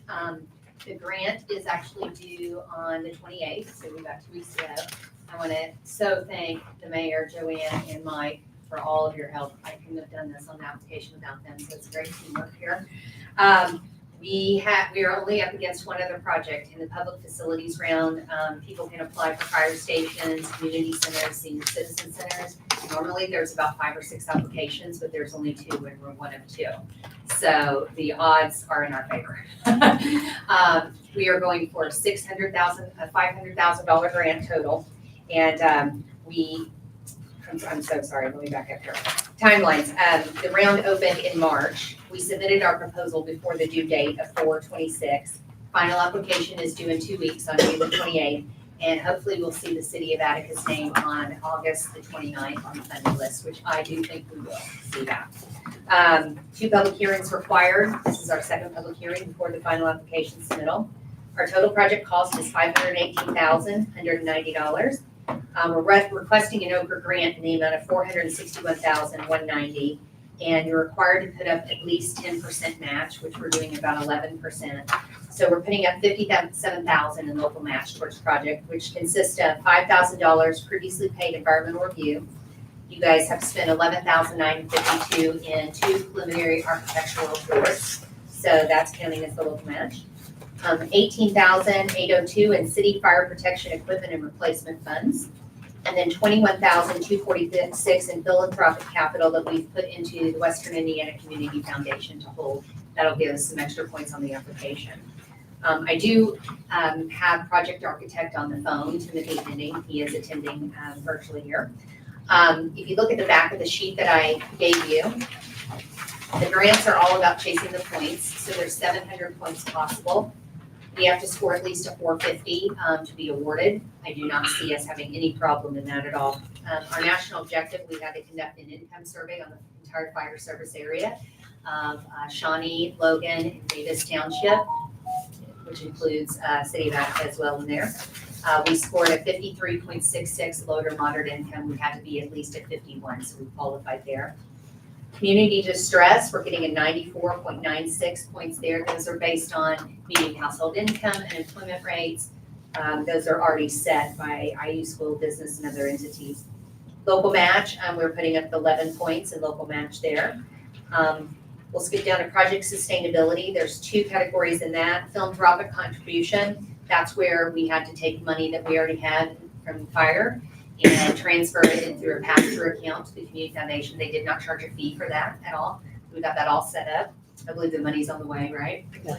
Perfect. We've already got the paperwork from Dale White from the community foundation. So we get a full 25 points in that category. Project sustainability, Okra, the grant agency, wants to know that if they give you this grant, how are you going to obtain, sustain the building, operation and maintenance on building improvements. So the fire department is actually has agreed to set up a long-term permanent endowment with the community foundation, and if funded the Okra grant, they're going to put $5,001 into that. And I'm not very versed on endowments, but I believe it plays off the market, and I believe in about 10 to 11 years they'll be fully invested, and then they'll be able to use that money towards any kind of repairs to the buildings that they can do. And then bonus points, we submitted those the day that the application was open, so we were granted those, 25 points. So technically, the project design factors, those are the narratives that I've been working with Mike on. And we have to score at least a 215.38 out of 300 on those to make the minimum score 450. In the past 6-7 years, I've scored anywhere from a 265, and recently I just getting a planning grant funded. I scored a 293 out of 300. So we're definitely going to make the mark. I definitely see this project funded, so I don't think we will have a problem there. This building addition is actually going to add about 43% more footprint onto the building for the fire station area. It's going to give them a new bay area because they need to replace their engine truck, which is having a lot of pumping and mechanical issues and needs to be replaced. But we can't buy a new truck because the bay doors are not big enough. So the new bay doors will be 14 by 14 and it'll accommodate the new larger truck to be able to fit in there.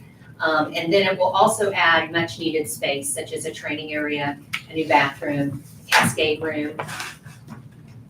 Storage. Storage. I think a small area for hazmat. Hazmat, which is really important because these firefighters do not have the capability of washing off contaminants once they get back from a fire. So that's a lot of cancer causing agents. So that's very, very important for these gentlemen that are serving the community. So I've sent the narratives to Mike. He's reviewing those now. I'm still working on the project need, which I should have done by the week, this week. So that's a lot of information. Do you guys have any questions about the grant application? I do need one resident comment. Cindy, would you like to make a comment as a citizen? Oh, I totally endorse this project. I think it's what our community needs to grow and be the best we can be. So I wholeheartedly support this. Thank you, Cindy. Does the public have any other comments? Okay.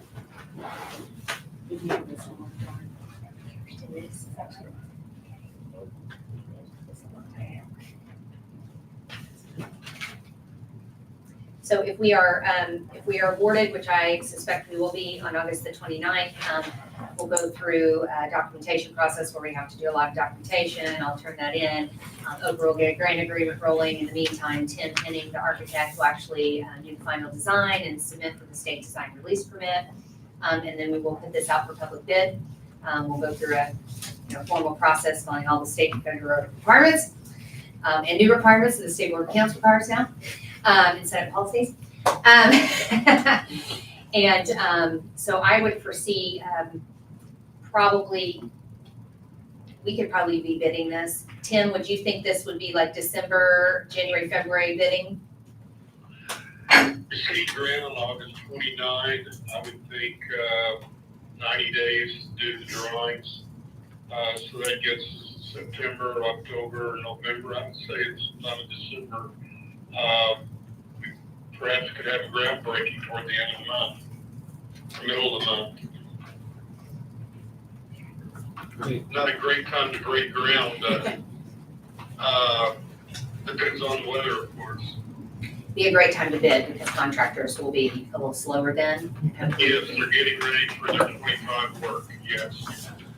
And I do have to mention, the state and federal government also require BABA. So if there's any still requirements, we'll have to follow by those, which escalates costs a little bit, but hopefully contractors will be hungry to bid this and we'll be able to get a good price coming in.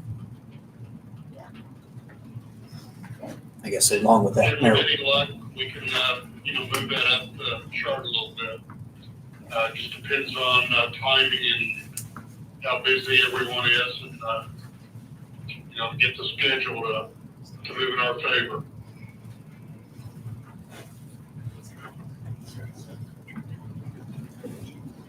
That it? Yes, sir. All right, close the hearing. Now, I guess at some point, if we talked about vacating the alley, if we get that addition, or we've always talked about that going through from, basically over here from Maine to Well, that addition won't encroach on this alley, is my understanding. right, but with that, it would make sense to me that we consider that at some point. I mean, the only, Yeah, I think we do. I mean, it's, right now, they took down the old unsightly parking covering thing out here and everything else. And I know that they're utilizing that a little bit, but that would eliminate any traffic going through there and everything else. And I know we've got other things to consider in that with the church and some other stuff. If I may, one thing that's going to be brought up in July, when we start our budget talks in the territory board, I'm going to bring up that we approached the church to actually purchase that little building there. And if that's the case, then we could close the alley completely. So. Yeah, I mean, the way it is currently right don't- now, if you vacate the alley, they get half of it, we get half of it. It really doesn't do much for us other than keep traffic off of it. Right. So currently they're not using it for anything. I think the attendance at that church has unfortunately gone down quite a bit. So I would assume that they might be hungry to kind of move that building off their books. That'd be good. All right. Go ahead and move on. Sale of vacant city-owned lots for new housing. Do you have anything on that, Mr. Bars? We need to continue that to the next meeting. Paul Midow, the other, we got one set of appraisals, but we don't have the other set. We still don't? Paul Midow has not submitted his yet. Dave Smith has. I've got at least one person interested in one of those. They call me about every week wanting to know if it's for sale yet. So I'll send Paul an email tomorrow. okay. 310 South Market Street purchase. That's the burned out home. Yeah, there's some paperwork that Ingrid sent to be signed, I believe, that I believe Mrs. Kiger has signed. Yeah, there you go. So that can be signed, but we wouldn't want a check issued until after the board works meeting. I spoke with Ingrid about that last week, and I believe we're going to get it submitted for the Board of Works meeting next Tuesday. She just didn't want anybody to record a deed. Right. So essentially, we're buying that as is, as it sits Of course, right I'm gonna now be for $5,000, like we talked about. And this is the property down on the riverfront It area. joins the park, so. Yeah. just Suck into there.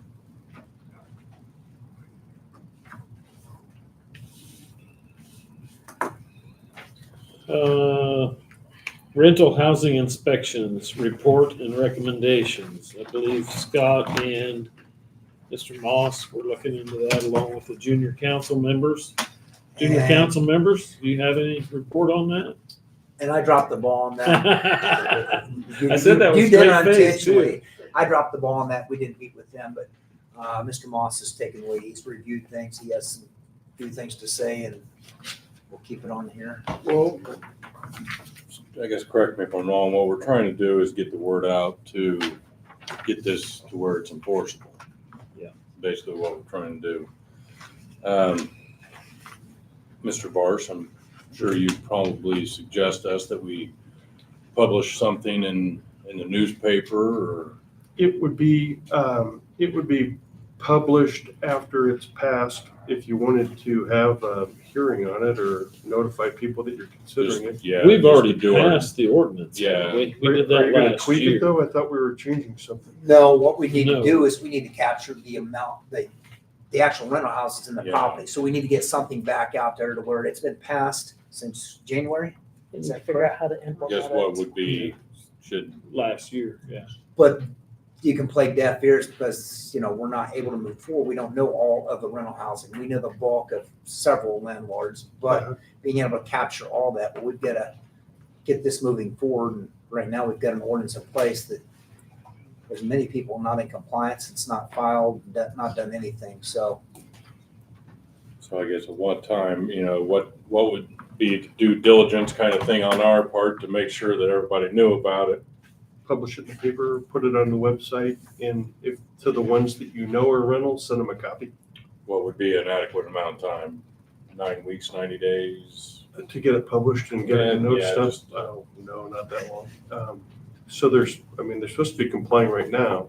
Okay. So really, we don't have to even notify it. And the ordinance, when we passed it, was It's been published at that published, yeah. time. It's been published, but like, for instance, Warren County has a frost law for its roads for a couple months of the year. that was passed, and they run an ad every February so that it reminds people. So I mean, just because people forget. And then the county has the luxury of saying we've been consistently notifying people. That's not that you need to continuously notify people, but if you're getting ready to start enforcing it, I would do another round of publication and put it on the website so people can go look at it for themselves. And maybe on the bottom of your water bills, maybe say that the residential rental inspection ordinance that will soon be implemented. Check the website for details or something like that, just because it's kind of a freebie. A lot of people don't read those. Right. Is there anything that we can figure that would help it on the clerk's office end? Keep us in the loop and ask for our input on implementation on what we need to do so that Okay. we can help it be streamlined. Okay. And this is gonna add to Eric's plate because it's a $5 fee, and then for the actual inspection, it's $100, which, Eric's not very busy. well, Eric's swamped. So this is a time frame to where he took on a lot of additional duties as building commissioner when Jeff retired. And now we have all this big projects, we had Taco Bell, we've got Kate, I mean, there's tons of work in those things, let alone everything else he's managing. Is it time to revisit maybe getting someone that reports to Eric, at least part-time or something for a building commissioner to help with things like this? Because this is gonna be big. I mean, we're talking a lot of time and a lot of effort. Oh, what do you think, Eric? Need some help? And don't suck it up, because I know how you are. I can't talk to you 2 minutes without you getting 12 phone calls, Mr. Swain. He can't hire anybody for the crew. That's true. Yes, I would definitely entertain the offer of help, without a doubt. I'm thinking that guy that owns that local coffee shop may be a good. He is out and about a lot. I know, you don't see me anymore. That coffee shop says, I ain't got time. I'll be glad to take the ball and get people notified through our Facebook page and our push notifications and things like that. I can get that word out. Maybe you guys could get me a list of known rentals so that We we don't could. have that information. We're not capturing that in our software. I mean, we But began you- capturing it, but we don't. All right, Yeah. you've got something though. Yeah. It's not that we don't have anything. So At like, least it's a the starting Thornton point. County assessor is assessing those rental properties differently than people's residences. So we should be able to get a That's a list good of idea. parcel numbers. Okay. I mean, that's a sort off their computer. They'll be easy to get. And I'd send every single one of those people and keep track of them, because now you've got a list of rental properties in town. Right. But I'd send everybody maybe even a copy of the ordinance, which takes a But- little postage, but it's kind of hard to plead ignorance. But if you were to guess, Mayor, with rental properties in this city, just taking a guess, or Joanne, how many water bills do we have? How many water services? About 1,800. 1,800? If we were to take a guess, how many rental homes do we have, and how many inspections do you think we're talking? Percentage-wise of Attica? We guess 25%. 25? Probably. That's probably on the conservative side. I'd say, So, that could pay for a position. well, that's 25%. Part-time position anyway. I mean, we're talking, what, 350, 400 possibly? Yep. Now, we weren't saying that they all had to be done up front, though. Remember when we wrote the ordinance, I don't remember exactly how it was worded, but it didn't say that everybody had to be inspected. You just have to register. And then the inspections would follow. Yeah. So we could take our time doing the inspections unless somebody moves to the top of the list because of extenuating circumstances on their part. One thing I did not see in this is any penalties for somebody who does not comply with or even register with it. That's one thing I didn't see. Really? No, I thought we did that. I thought we did it. Did it? Yeah, Maybe I we just missed it. we built in a penalty clause, and it was. That if they did not I register. thought it was pretty It was substantial. substantial, where we didn't want to make the fees or anything too expensive, but the penalty had some bite to it. Yeah, I missed that. Yeah, I'll make sure. pretty sure we did. There's something to offer in that. When we started economic development, like 5 years ago, people went around town and evaluated every single lot. So I have a database. I don't think every single house got, but most of them did. And it looked at zoning, upkeep, all that sort of stuff. I'd be happy to share that with whomever because nobody's using it. And maybe you can morph it into something that's useful to you. Yeah, I was part of that, and I don't remember saying whether it was rental property or not, because really didn't have any way to know. Yeah. Who would I send that to? Send it to you, Larry? That's fine. Yeah, thank you. You can ask the assessor for all this. Made a Okay. note for Larry. Made a note for Larry. So it doesn't sound like we're Oh, gonna you can. solve this whole Okay. problem tonight, but we can start building on it Start month building after on it a month little here. Like I said, we can start getting the word out, and that'll help. And as people come in and turn on water, you're asking them. I believe Right. so. I had asked them to do Yeah. that, so I believe so, yeah. So going forward, we'll build that database Right, better and Right, all right. along. right. As long as we keep it on the radar. I mean, it took us, 3+ years to get this, Mhm. and let's just if we keep it moving forward, we'll get there. We'll Yeah. get there. Okay, I know we got a lot going on here, folks, so I'll move on unless somebody else has anything. Annexation of Harrison Hills and properties south. Now I'm doing it, Cindy. I really don't have anything to report there. I've met with Jeff Curtis and Rob Harrison over the last few weeks. Also met with some of the other property owners south of Attica. We've talked about annexation and what that does for the city and what it would do for them potentially. And some good conversations went on in the last week or two. So I won't get into the weeds on that, but that's still in the works. McDonald Street parking issues, I think we kind of touched on that a little bit earlier tonight. And the chief made a recommendation. And Mr. Haddock made a recommendation. So meet out in the parking lot after I'm kidding. Salary ordinance changes.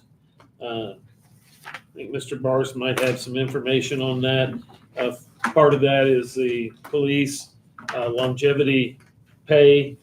And then I asked him to throw one in there. And I think this was probably a typo on our part at some point in time when we were doing the salary ordinance.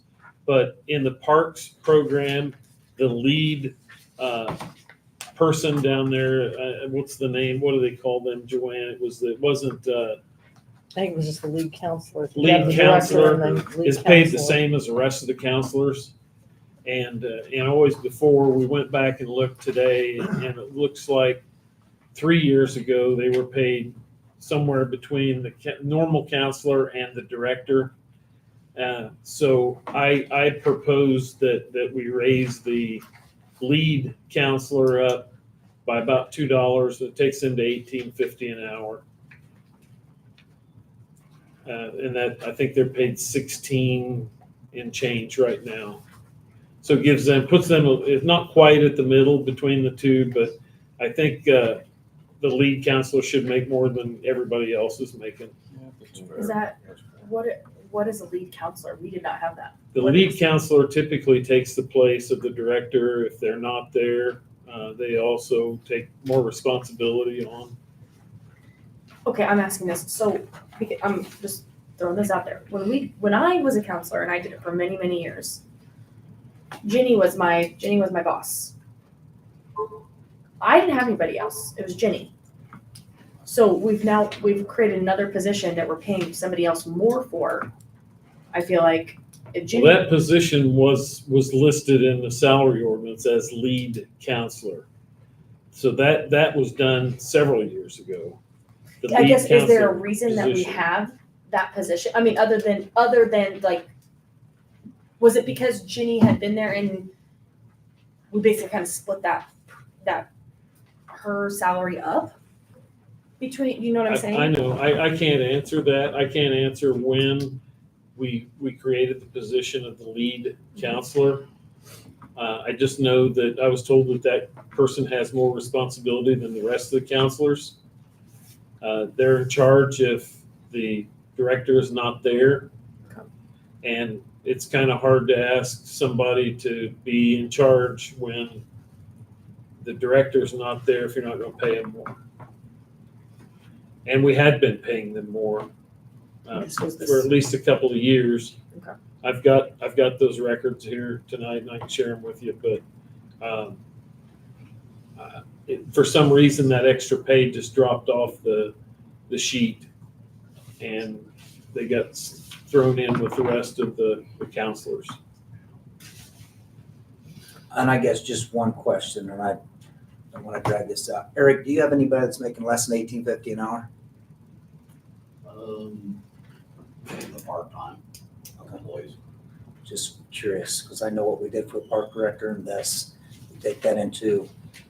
I know, I've got them all here. I know you, I don't want to drag, we've got lots more on there, on the agenda. And I think we can as we- revisit that too. We've got a lot of revisiting to do when it comes to salary ordinance. Got it. Thank you, Mayor. Judd?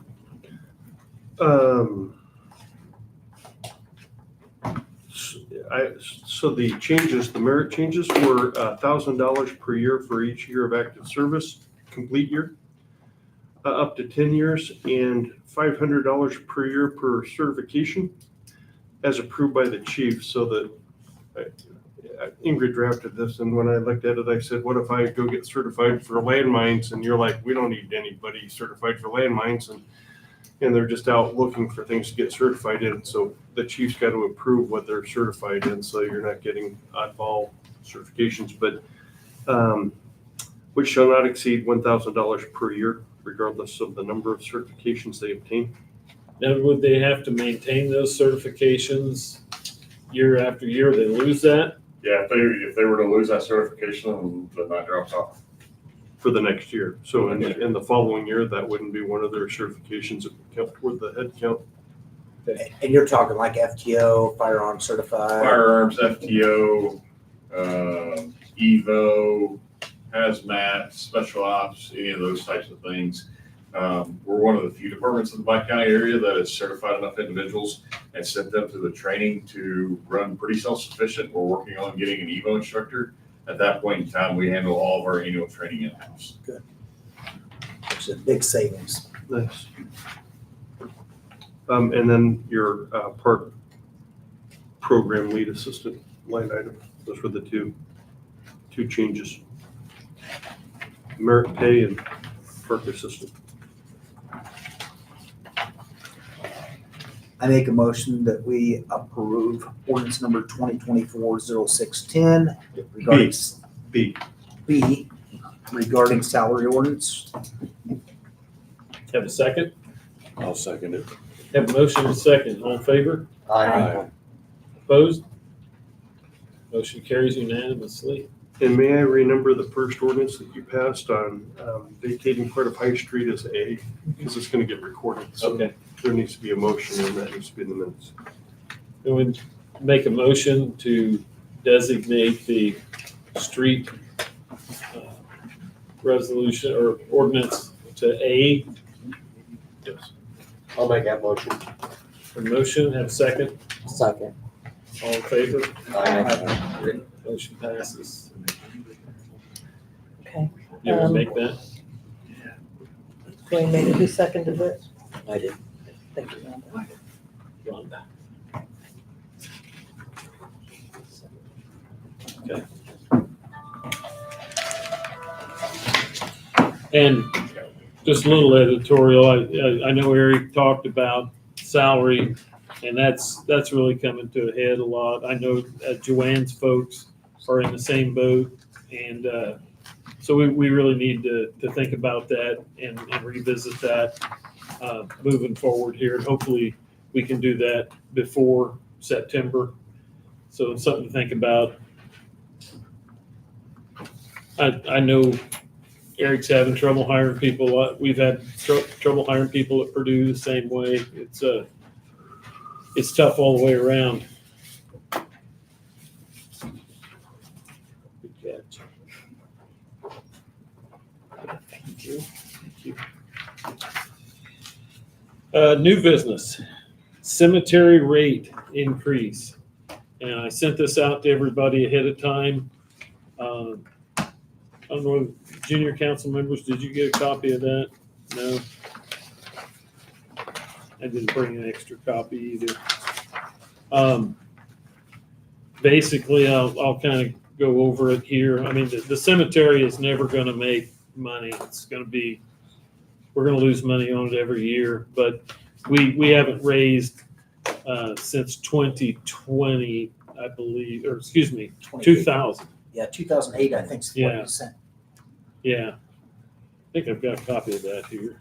I think it was 2008. It might have been, Scott. First 2011. 11. No, I'm sorry, that's wrong. I thought it was 2008 that you shared with us, Mayor. Yeah, I thought I got a copy of that. But I did go through the state and look at comparable situations where the cities, I did not bring a copy, where the cities ran the cemeteries. And it kind of brought us into, oh yeah, that's it, thank you. It kind of brought us in, August 1st of 2000 is when we set these rules here up. So it's been 24 years since we've really done anything with it. But I looked at all these other cities to see how they were charging. And when I made this proposal, I didn't try to make ours higher than what those were, but I didn't try to make them lower either. And what this does is it also tries to keep us from Saturday and Sunday burials. It's not saying that we're not going to do it, but if we have to pay our city employees a premium to go out for Saturday and Sunday burials, then the price needs to go up, and that kind of discourages that. Weekdays before 3 p.m., grave opening, closing, adult traditional, $700. On Saturday, that goes to $1,000, and if it's after 12 p.m., it's $1,100. Sundays before 12 p.m. is $1,300. After 12 p.m. is $1,400. So you pay twice as much on a Sunday afternoon as you would on a weekday, essentially. Grave openings for child or infant under 5 years traditional is $500, $800, $900, $1,100, and then $1,200 after noon on a Sunday. So that price incrementally goes up. Cremation openings, weekdays before 3 o'clock, $375. Saturday, $450 to $550. Sunday, $650 to $750. We also clarified the lot prices. I know that Mr. Moss said that in the past, they sold a lot of graves in 5 grave plots.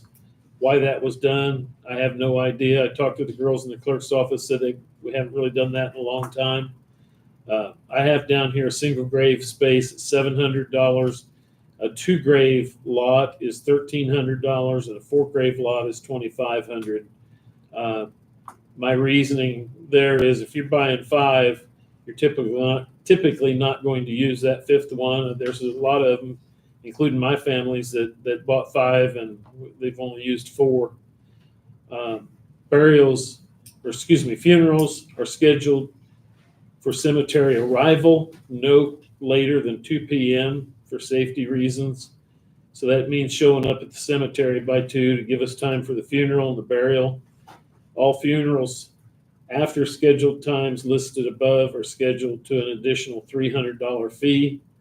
Cremations may be interned at 3 per lot. And I also added on to this since I sent it out to everybody, but and I talked to Mr. Smith out at the cemetery, but you can actually bury cremations on top of a traditional burial. So that means that you could actually have 4 people in that, 4 bodies, however you look at it, in that grave spot. If you put the cremations on top of the person that's already buried there. No services permitted on New Year's Day, Memorial Day, Independence Day, Labor Day, Thanksgiving, Christmas Eve, or Christmas Day. So that was the proposal. I proposed that this take effect on 7/1/24. Turn it over to council and see what you guys think. Sounds like it's long overdue, so. Yeah, definitely needs to change. Did you just kind of go by an average of everybody? I did, and I have that here if anybody would like to look through it. I know from a funeral standpoint, having things all out the cemetery and ready before 12 p.m. on Saturday or Sunday is kind of tough, because that means you just gotta get people want to do things in one day, and it gives you a 2-hour visitation and everything prior. You're getting the family there 8 o'clock in the morning. Sometimes it makes things kind of tough. Here, the rub is, though, of course, I mean, everybody's got lives and they got things they want to do on Sunday, So we're not saying that we won't do it, but Oh, no, if we're going to, it's going to cost you more. Yeah, So it which- kind of deters it. which is understandable. I mean, we do a lot of funerals on the weekends. Don't we pay for 4 hours overtime? 3, okay. It's kind of one of those things. I know I spoke to Dad about things, and he'd like things to be moved back to 3.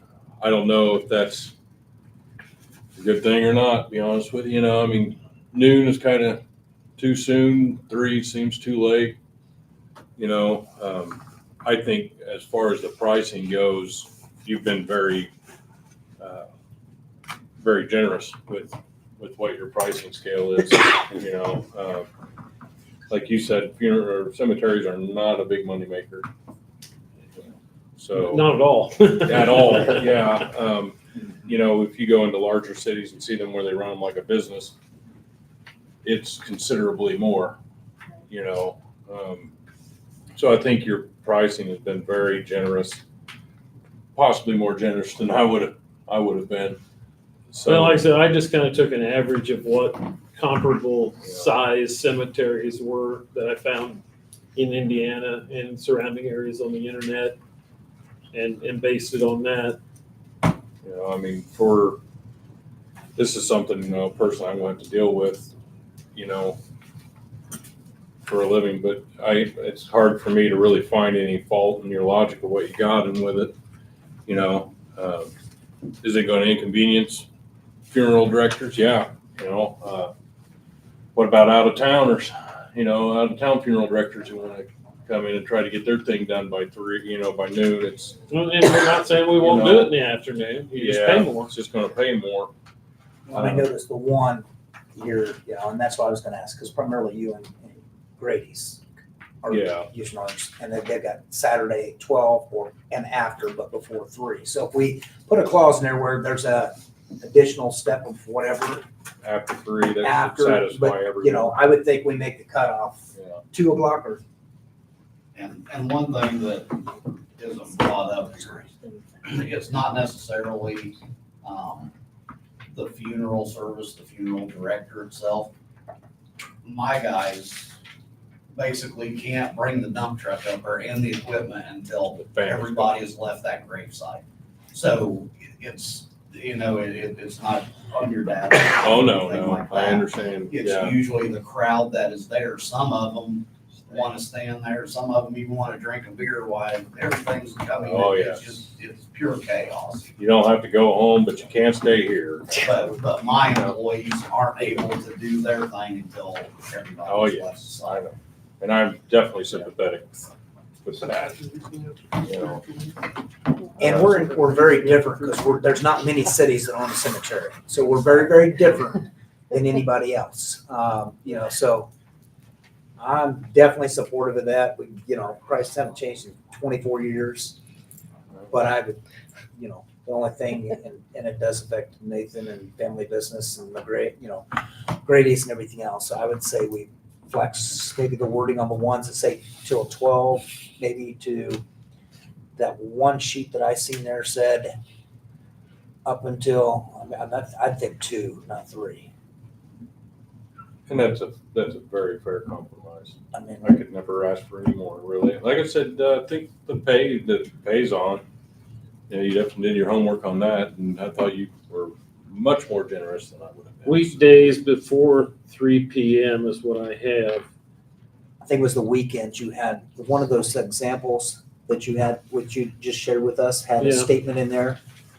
Saturday before noon is this much, Saturday afternoon is this much. Saturday afternoon up to, it's had. Well, I have 12 p.m., but you just want to change that to 2 o'clock and call it good, or what are you thinking here? Do you have that one? Yeah, that packet. It was worded, it was just almost perfect wording in that one. Oh, on the other sheet. Yeah, on the other, is this the? This is Saturday, 12 p.m. Opening and closing for an adult. Okay. I mean, Yeah, that was Joe Goshen's, yeah. that would be just, I mean, looking at Goshen's, Warsaw, all those cities. That would be, So what if it's after 2? there wouldn't, no, up before 2, there's no after 2. There is no after 2. It would be for Because a child. we drew the line we were drawing the line at 12, but no after. So 2. take the Sunday after 12 p.m. off altogether. And Sunday before noon till, how was that worded again? Same statement for Sunday as what it is Saturday on the weekend. So Saturday, Weekday 3 p.m. and after, and Saturday before noon. Saturday 12 p.m. and after, but before 3 p.m. but before 2. So we do that, but before 2, and then we do the same statement for Sunday.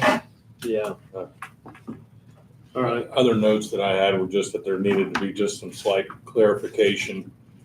If it's cut off at 2 or what have you, is that when the family arrives there or when they need to vacate Well, the cemetery? I think that's pretty clear because the note here says all funerals to be scheduled for cemetery arrival no later than 2 p.m. Okay. So you got to be there by 2. Also, the clarification on the cremations. We said we were going to allow 3 cremations along with a traditional burial. Mm-hmm. Is there going to be any order that needs to go in? Because you put in cremations and then somebody goes in for traditional burial, you're digging up. Yeah, somebody asked me about that earlier. You may and- want to and- consider clarifying. Yeah, I will traditional clarify burial that. And then the cremations go on I mean- top, so you're not digging a bunch of cremains. We're not gonna dig somebody's cremains up and bury somebody under them. You don't want to, there's a lot of liability there. Yeah, I think I don't have the latest one, these I printed. There's a Somebody else question had out one here. here earlier. What if someone has a headstone that is made for the cremations? Is that gonna be part of the 2 of the 3 that's allowed there, or? Now, that's a very good question, because they do make several markers that are above ground cremations, columbariums and things like that. I know my opinion on that would be that the more names you put on there, the harder it is for the clerks and everybody to keep things straight, and above ground cremation containers are on the rise. I don't like them personally. My thought when I was doing this, and I never even went there, but I was thinking that if somebody was already buried there in a traditional burial, then you could put 3 cremains on top of them. But I never thought of somebody wanting to bury somebody traditional after somebody was already buried. So I don't think we're going to do that. I think you would word it just, you can't be placed on an existing. And that's how I worded it when I redid this. This is Excuse me, I know like at the military cemetery in Danville, up just below the headstone, they have these big round, like tubes that the lid comes off and they lower the ashes into there instead of digging up the actual gravesite. And that's the same as And like a that's to add, columbarium or, add family. yeah. And this way, they're not literally on top of the body.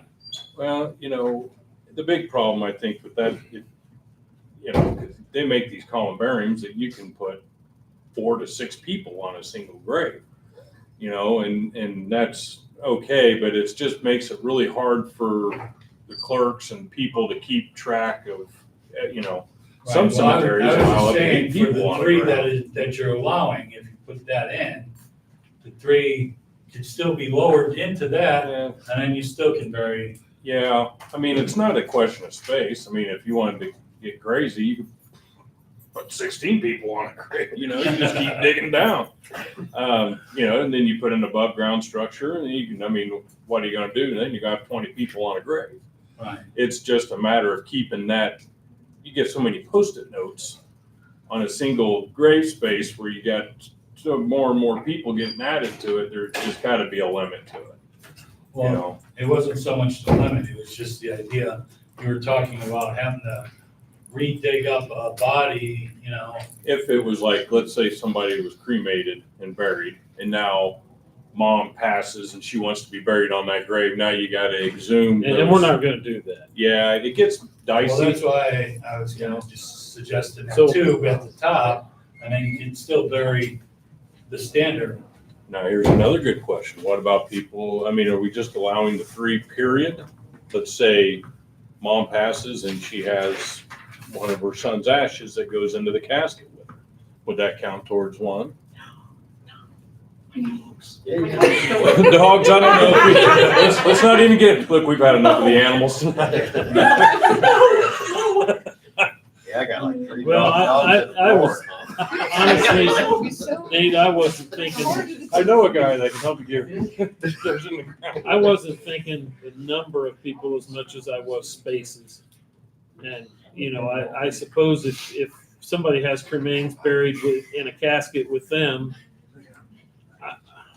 I think that would be an exception to the. See, there's an awful So lot. they're not taking up to a space, and how far do you get into the weeds on We can get this? around this table.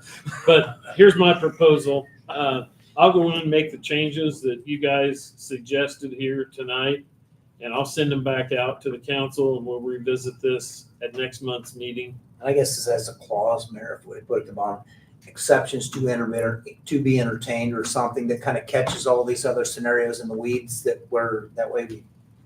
Exceptions made on. We're not gonna case-by-case think about every basis or something like situation. that, It's yeah. gonna be crazy. At Yeah, what point, Joanne, does it become a problem for you keeping track of how many people are on a single grave? Oh, incredibly complicated. We'd really love to give all the software to the funeral director and the funeral home. and I let bet them you do would. all of that. I bet you would. We would be willing to consider donating it all to you. Is that okay with Yeah. everybody? If we just Yep. table it Yes. tonight, I'll make the changes and we'll revisit it. And Here. I'll get this back to you before then, so you got time to look at it. So Sounds that good. now it wouldn't go into effect until August, basically, is that what- August 1st. Hey, Nathan, any way I can be helpful. See, that's what we do. Still got a lot to cover here, buddy. 1108 North Perry Street, complaints. Eric, do you know anything about that?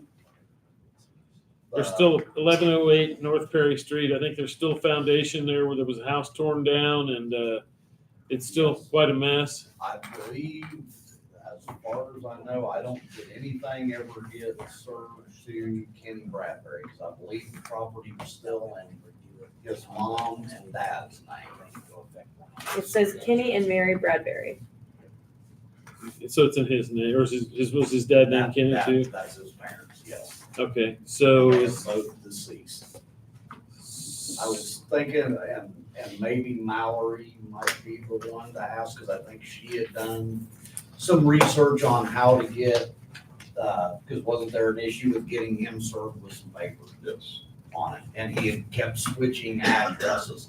and the certified mail was never delivered or something. That was on the unsafe building order. Okay. And this may be more of a question for the Board of Works, I don't know, but I had it down here, so. So that may be more of a question for Mr. Bars, how do we circle around this and keep somebody from dancing out of the way and jumping back in and dancing out of the way? And I mean, the parents are deceased, but that doesn't mean the property gets to sit that way forever. Is there any requirement in your ordinances to retitle within 1 year for like utilities or anything like that? For utilities, but it's just a foundation, isn't it? There's not a There's house or anything. Yeah, but there's a lot of junk. But I mean, there's nobody living there. There's no No. utility services, nothing like Yeah. that. I would take care of it with a contractor and lien it. What's the issue? That's what the whole procedure is. If it's got an unsafe building order and they don't abate it. Okay, we'll tackle that one at the Board of Works. Yeah, and then you just add it to the estate. Yeah. Yeah. Yeah, Yeah, it just becomes a lien on the property and all right. they collect it like real estate taxes. I don't think that's 1108 now. Because, Yeah, there's. Bev there's Childers three lives at parcels. 1108, because we get her mail all the time. Bev Childers lives at 1108. We're talking about North Perry. Yeah, Oh. we get her mail at South Perry. Okay. That's what I'm saying, I don't think that's It 1108. shows this picture, but. Yeah, that's not the house Because that's Bev pulled Childers down. is That's- 1108. That's But what it's says all, 11. it's all the same owner there, all the same property. Three houses. Well, that's on one 20. parcel. When did it get torn down? Well, you know, he built a Never new got house built. there, never did finish it, and then he was ordered to tear it back down because it was falling down. There's a picture, on Beacon, the most updated picture is, wait, is that 23? 1104, okay. It's the one that there's blocks there. It was way bigger than that. That's Nehemiah's old place. Those are, yeah, those are. Mrs. Brown. I'm not sure, I don't know if Beacon's, I think that's the update. Okay, it may be 1104. That's what Denise just said. It's 1104. I'll look on it. While you're doing that, downtown street lighting update, I did get an email back from HWC today regarding Duke Energy, and still don't have a good feel for whether we're going to be able to come up with the money to do all the street lights downtown. I really was trying to avoid having one type of light in the 200 block and another type of light than the rest of the downtown. But I think our best path forward right now is going to be to go ahead and go with Duke and let them charge us the monthly rate over a 3-year period as Baker Tilly recommended. And then if we have extra money out of the project downtown, out of the contingency, then we can pay it off with, or at least attempt to pay it off with that. I don't think anybody's going to swoop in and give us $750,000 to do them right now, but that's kind of where we're at right now. Fountain County ambulance moved to Little Beverage. I got a price from Mark Little and the county on that, and county would kind of like to, Garth would kind of like for us to split that 50-50 with them. And my counter proposal was more along the lines of us paying a third rather than half. I don't really Is this know. like a renting situation? It's a rental situation or a lease situation Okay, to get the ambulance out of the shed down here and up into Mark Little's building. okay. It looks like it's going to fit really well. They've got 2 big bays up there. There's sleeping quarters. There's restrooms. There's a place for them to cook. There's essentially everything they need up there to move, other than just moving. What are they asking per month?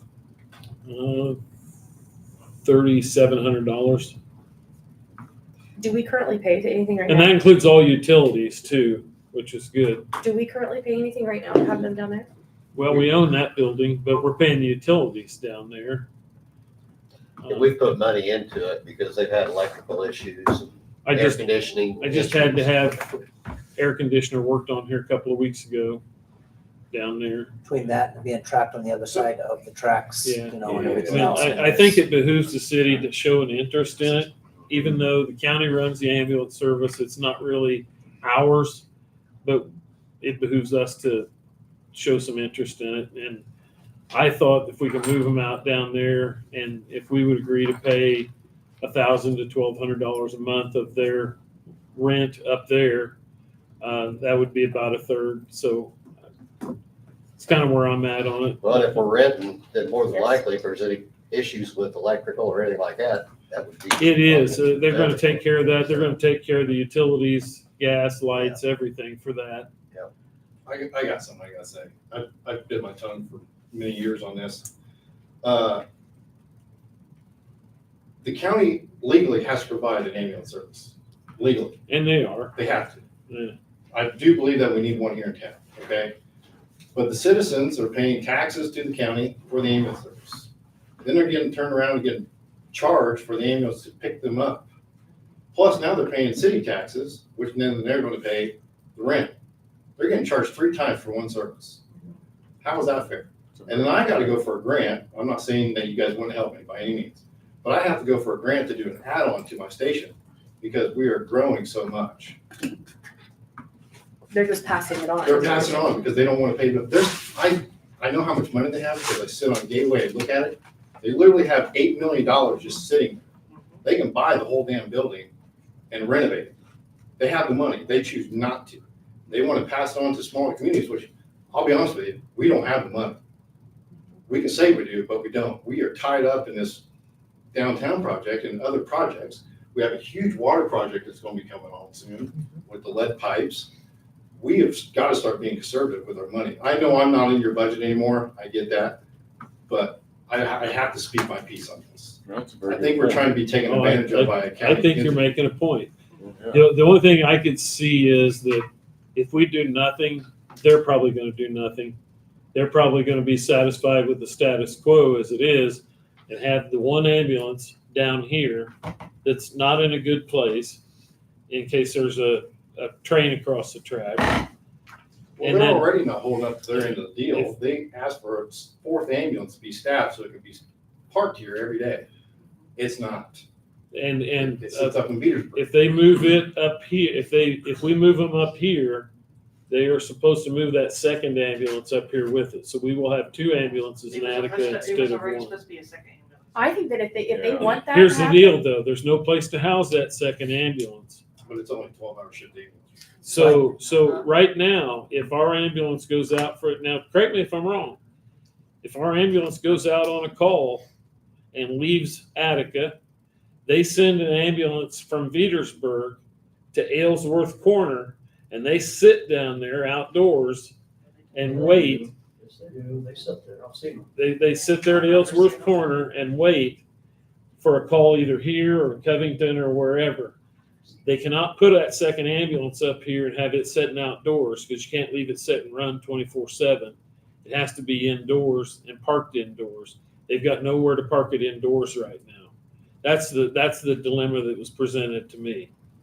Well, if that if this ambulance is out on a call and out, they can go to that other. They can put that in that building. See, I wasn't told that. I was told that they just go to Aylesworth and sit. So They when they make that presented it, decision to do that. when they presented it to the council, it was that ambulance is going to be down here in Attica all day, every day.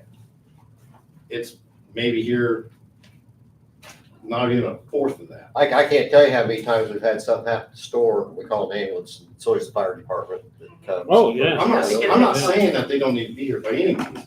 I'm just saying the taxpayers of Attica. I was should be on agreeing with the you hook. that they're not parked here because Yeah. they're. And I don't disagree with you. It's their responsibility. But right now, I know what we're paying down there, or I've got an idea what we're paying down there for the utilities. I kind of thought it would be a wash or close to a wash, but maybe not. Are we contractually obligated to provide? That's what I was just about to No, say. Do we that have to was- provide that? I think that was an agreement when Butch Swift was That mayor. was it. So pull that. Gentlemen's agreement, the handshake. I'll give you some history here. The Attica Fire Department started the ambulance service here in town many, many years ago. Volunteers ran it. Eventually it just got too much. It was a gentleman's handshake that they said that we provide this building that the fire department built. You guys can take that over, which they never did. They just housed their stuff there and we continue to pay for it. And we don't charge them rent or anything We like don't charge that. them They rent have or fun. anything. No, No, then I'm not for that at all. I Sounds don't, like the- this guy has got to stop, because this is going to hurt our citizens overall. The fire department is going out every single call. I get on and listen. It is not the ambulance service. So what's supposed to stop? I say you pull that. You say, you go pay for that, then pull that. Saves the counties. They have to supply something here. We don't have to supply that building. They have to find it. We found that, they can pay for it. Yeah, they haven't held up their end. It doesn't sound like if they're No, not not keeping at all. somebody here all the time, then. So you think we should tell them that they can move up there, but it's still gonna be on their nickel? Yeah. Yeah. Or We if help you're them not, find a here's the thing, place, if you're there not it gonna is. do it, we're pulling that building. Or we're charging you rent for the building you're in. $3,700. So what's our? I'm playing devil's advocate here. What if they say, okay, we'll just take all the ambulances to Petersburg and we'll make a route? They can't do that. They're already doing that, and they can't legally do that. Can they do that? Hold on. We're getting the cart in front of the horse here. I'm just putting what you need to know out there. Thanks, I Mike. don't think you're getting old. I'm not trying to stir anything up by any means. Oh, you did it all. Don't worry. I have big shoulders. I can take it. I've been told many things. They do not have to have an ambulance sitting here in town. It was an agreement. They can all be stationed in Petersburg.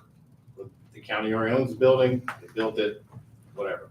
We are the only city that has an ambulance in it that pay for a building and would continue to pay rent for a building for them to be in.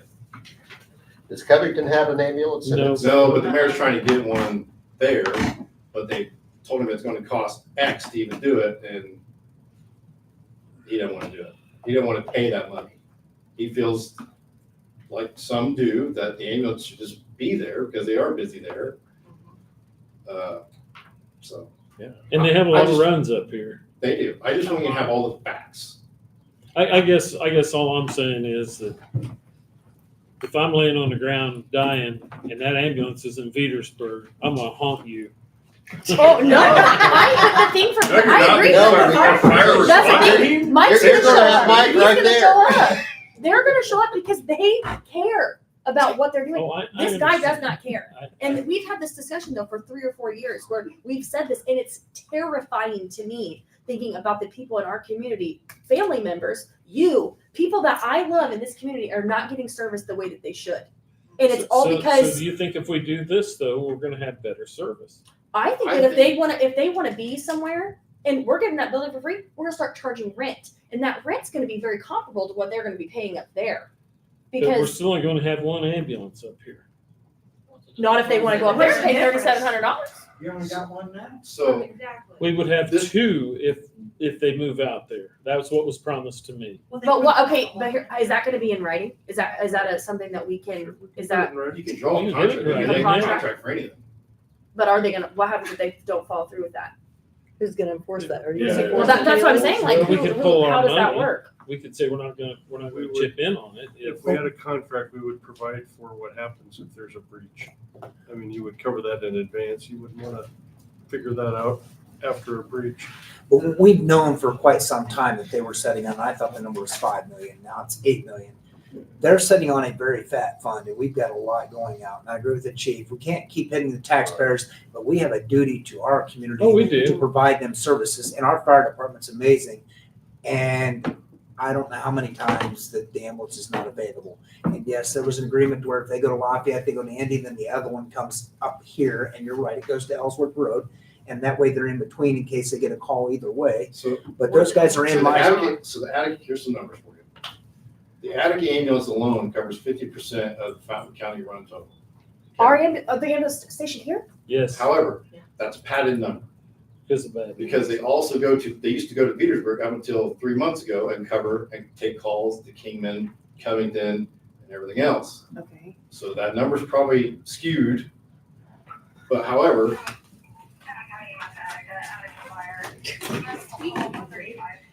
there you go. So they do. Taxpayers, please take note that here our service members are going out right now, and it's not going to be the ambulance service. They're So going. They used to cover 50%. Now with this fourth ambulance, I have no idea. But with them, when they sit in Petersburg, they become in the rotation of the Petersburg ambulance, which is 3 ambulances. So then those 3 ambulances are covering the other 50%. Can I ask a question? Absolutely. At the county council meeting this morning, they were talking about how Attica has the 1 ambulance and it covers this third, and then they have the others that cover the bottom 2/3. So I believe the cutoff for the Attica ambulance is, I think, Newtown. So everything Newtown this way, and obviously to the county lines is what we cover, which we also cover that. We cover, the fire department covers 93 square miles by itself. We cover a third by ourselves. So We just have more calls here, and we're doing like we do. We have a lot. No, not at all. No. We have a community who is growing in age. They're getting older, not just, it is what it is. They visited me a couple times. So. And fires. And we have the Badlands. We do have the Badlands, and the Attica area with growth, you're gonna have this. And this is why we've talked about the infrastructure, so important to have in place when you grow. This is part of the growing pains. We just need to figure out, do we want to continue paying rent for county entity? Or do we want to, do whatever the plan is. What I think needs to happen is I think we need to sit down with the county people and we hash this out one way or another. I'm not saying the ambulance does not need to be here in town at all, right? If this deal goes through, then we make a deal with them, then they don't charge the taxpayers of Attica or their coverage area. They don't charge them for taking an ambulance route or being serviced. Maybe that's a wash. Say, That'd be okay, a big one. hey, we'll pay the rent, but you're not to charge anybody in whatever that area is that we take in, or Logan actually just be the city limits. They don't get charged for an ambulance ride. And I could agree to that. Yeah. So it's not out of line to ask for some And compensation. actually, at that point, the citizens would be money ahead. That'd be huge. Yeah. That, We'll pay the whole 3,700. They're willing to pay. I think if you're asking for I ambulance think- rides, you probably have to pay the whole 37. That's just, those are my 2 cents. I'm not trying to stir anything. I'm not trying to. You're not, No. you've enlightened me. I Yeah, didn't. that's I think good. these are things that need to be. talked about. Absolutely. and you got some valid points in that, yeah, they are being paid to run the ambulance. I mean, that's their baby. On I was Saturday, just trying to hang a carrot out there to get them to bring that second ambulance up here. I can totally understand that 100%. 100%. on Saturday, who was making all the calls? Who was getting all? Oh, I mean, Saturday was just a crapshoot. I mean, there's just all kinds of stuff. So, But who was answering the calls? I mean, we're on all of them. So Do they show I up? think the county ambulance was there on 3 of the calls that we had. Out of, do you know how many you had on Saturday? I mean, that's what they needed. They only had 3 med calls that they had to go to. So we don't ever not get an ambulance. It just Right. takes them a while to get there. It just might take them longer from Petersburg, or there's been many times where Warren County's had to come over and cover them, and vice versa. It happens. You're gonna get those busy times. So right now, the consensus is that we don't want to pay any, they're welcome to move up there, and they're welcome to bring that second ambulance up here, but we don't want to pay anything on the rent. Is that correct? Unless there's some concessions, I would think. Can I throw in my 2 cents? Sure. I think it's good to say that you want 2 ambulances and the money. I think the contract is vital, that this is what we want and this is what we're willing to pay for it. And What we you make it need. to our benefit. That means you say you have to have 2 ambulances up here, not sitting down there in Aylesworth. That's not gonna fly. And if it's mandatory to, you're not charging the people in Logan Township, then that's in the contract. But I think it's important to have 2 ambulances, one that can get across the tracks, or around the tracks, or to Lafayette or whatever. I think that's important, but I think that you just don't say, okay, sure, we'll pay the $1,200.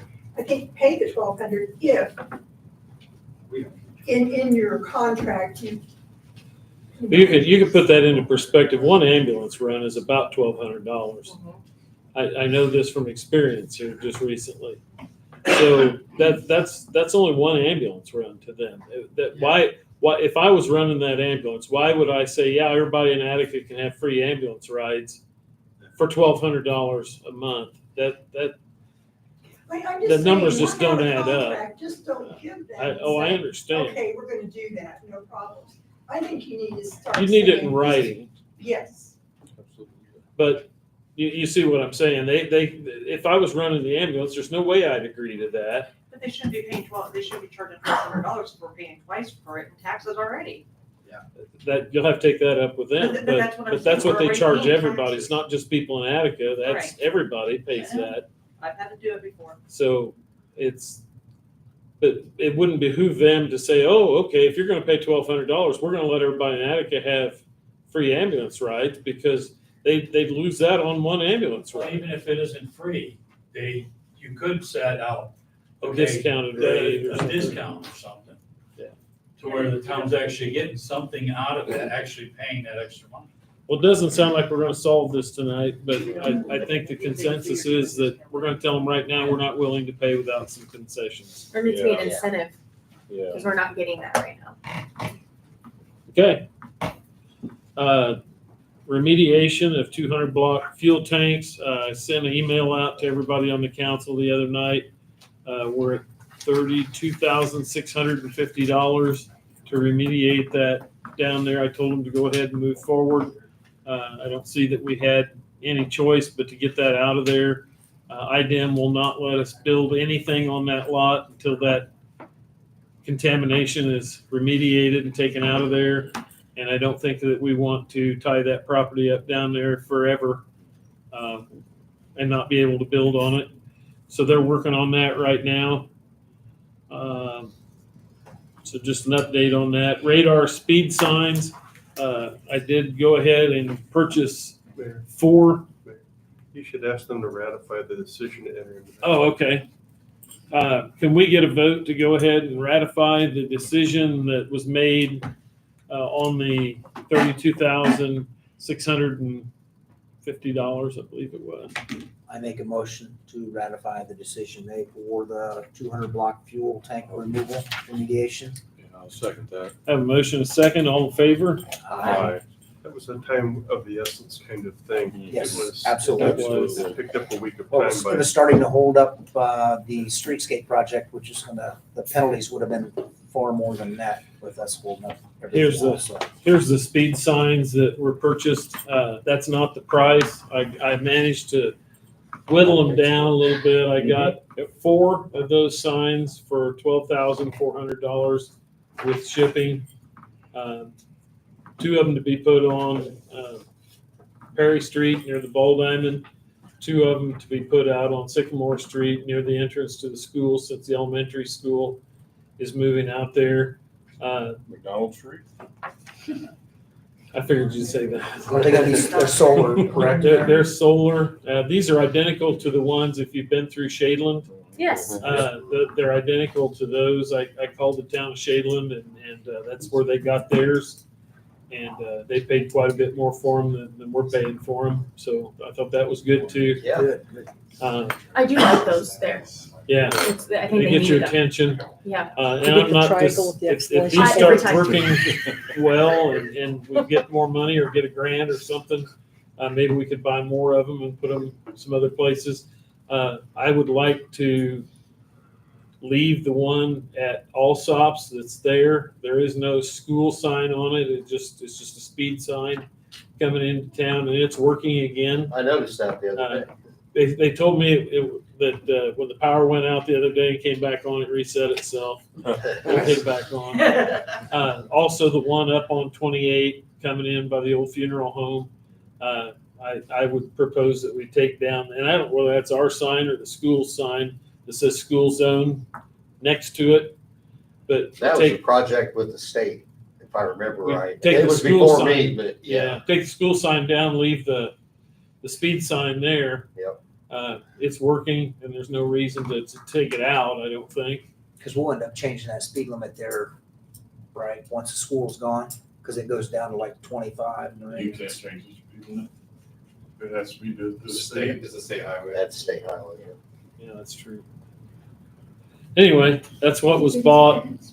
Those should be here in about 4 weeks, and Eric promised me he'd get them up the day after they get here. On that, is it, the speed limit change though, isn't it just for certain hours or just when the lights were flashing? Only one lights right. So if the lights aren't on. Speed 30 all the time. Okay. This is representative of what they're looking at. Company by the name of Crestline is looking at purchasing the old Free Methodist Church, or the existing Free Methodist Church on 6th Street. They're looking to raise that building and put up, it's not Section 8 housing, let me be very clear. It's workforce housing for people that are working in our industries here in town. They look really nice. They're going to be asking for a tax abatement if they put those in to help offset their match that they've got to have to build it. I'm going to talk to that guy tomorrow, and he's going to get us some more details on what they're asking for and what they're going to put in and what they're proposing to put in and the whole thing. But that's just kind of what I know right now. I printed that off so everybody could take a look at it. There's some numbers on there too, Kaylee, I believe, on one of the pages. Did you say that again, Larry? There's some numbers on one of those pages. Okay. And just to be clear, it's not Section 8. This is income-based housing, and you can call it workforce housing, you can call it whatever you want, but these are $1,200, $1,400, $1,500 places that someone working at Harrison Steel cannot afford. Family, small family, something like that, and it would be offset with government tax dollars to offset that. So it's going to be a very nice place, but it won't be some of the things that we can see that are true Section 8 housing. It's a good way to put it. Thank Is you. the church moving? They're moving out to Already the old moved up to nursing the old home. nursing home. Oh. I think we'd have to vacate that alley. Yeah. Yeah. That's, yeah. So they're looking to sell the church. Yeah. Do we know how many would be built there? No, my son. Mr. Mayor, what was the number that they were talking about? Apartments? I thought you shared that with me. 70, 71, maybe. On that property. Yeah, it's, well, you got the church and you got the parking lot and you got all the way to some part, yeah, all the way there to the, yeah, to the road. It's a triple lot. Yeah, it would be like 3 levels. Yeah. Are they building some in Lafayette? It's already zoned R3, so it's not going to require a rezoning. They really don't have to ask permission to build there as long as they build So within. you're telling me, you're just saying nicely, Kaylee, shut up. No, the only thing they're asking from us, or probably are going to ask from us, is a tax abatement to offset their match that they have to have. So Get some tax dollars eventually back from it. yeah, well, right now it's Nothing. zero. Yeah, it's So whatever we get out of it will be more than we 10 get years, I today. guess we'll start getting something out of it. And they're putting a daycare, it says daycare? I mean, is it- Possibly. Okay. I suggested they put a mini mart in there and have a little grocery store there. Oh, thanks. Sorry, Dwayne. Well, it's back running too. I know, right? But that's an FYI, and I know it's been a long It's meeting. pretty. It is, and I just want to keep everybody in the loop, and I don't want anybody to think that I'm trying to slip anything behind anybody's back or anything like that. But as you said, there's no stopping it if they wanted to do it. They're gonna come to us, and there's obvious incentive here.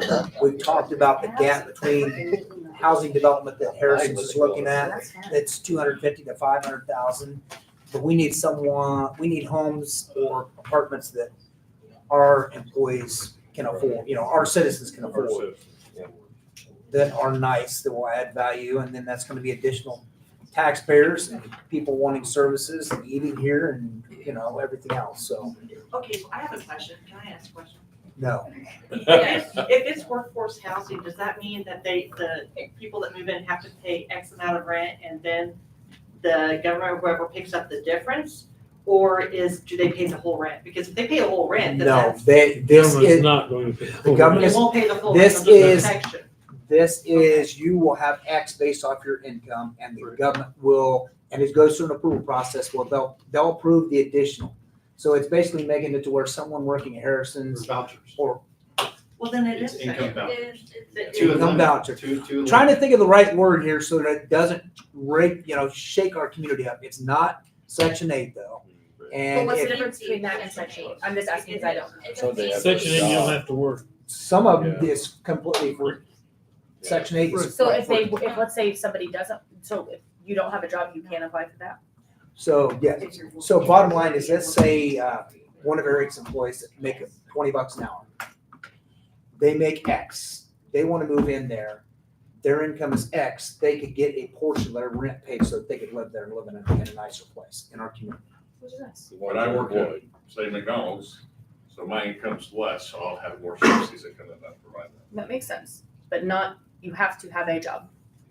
Yes. Yeah, that's the first step to be approved to go in there, is you have to have a job. You're paying a huge portion, most of the portion, I would say, probably, most of the portion. Otherwise, you'd of- be looking for To get Section 8 approved, you're housing. paying most of the. That was my question. Yeah, That's who catches the Section 8 housing, and people that do not, for whatever reason, like disability or age or whatever, they don't have a job. Section 8. I'm asking, do they have would somebody be on site every day managing that? Oh, yeah. Yes, Okay. so completely managed. Someplace that big, yeah. But we have possible, new home developments coming in for that. We have this going on. We have conversations going on about some senior housing. So we're hitting all the big key things that we need, and we've got Casey's coming in. It's still in the works. We've got another business coming in. So lots of great things happening, but we got to have housing and place for them to services. live. Yes.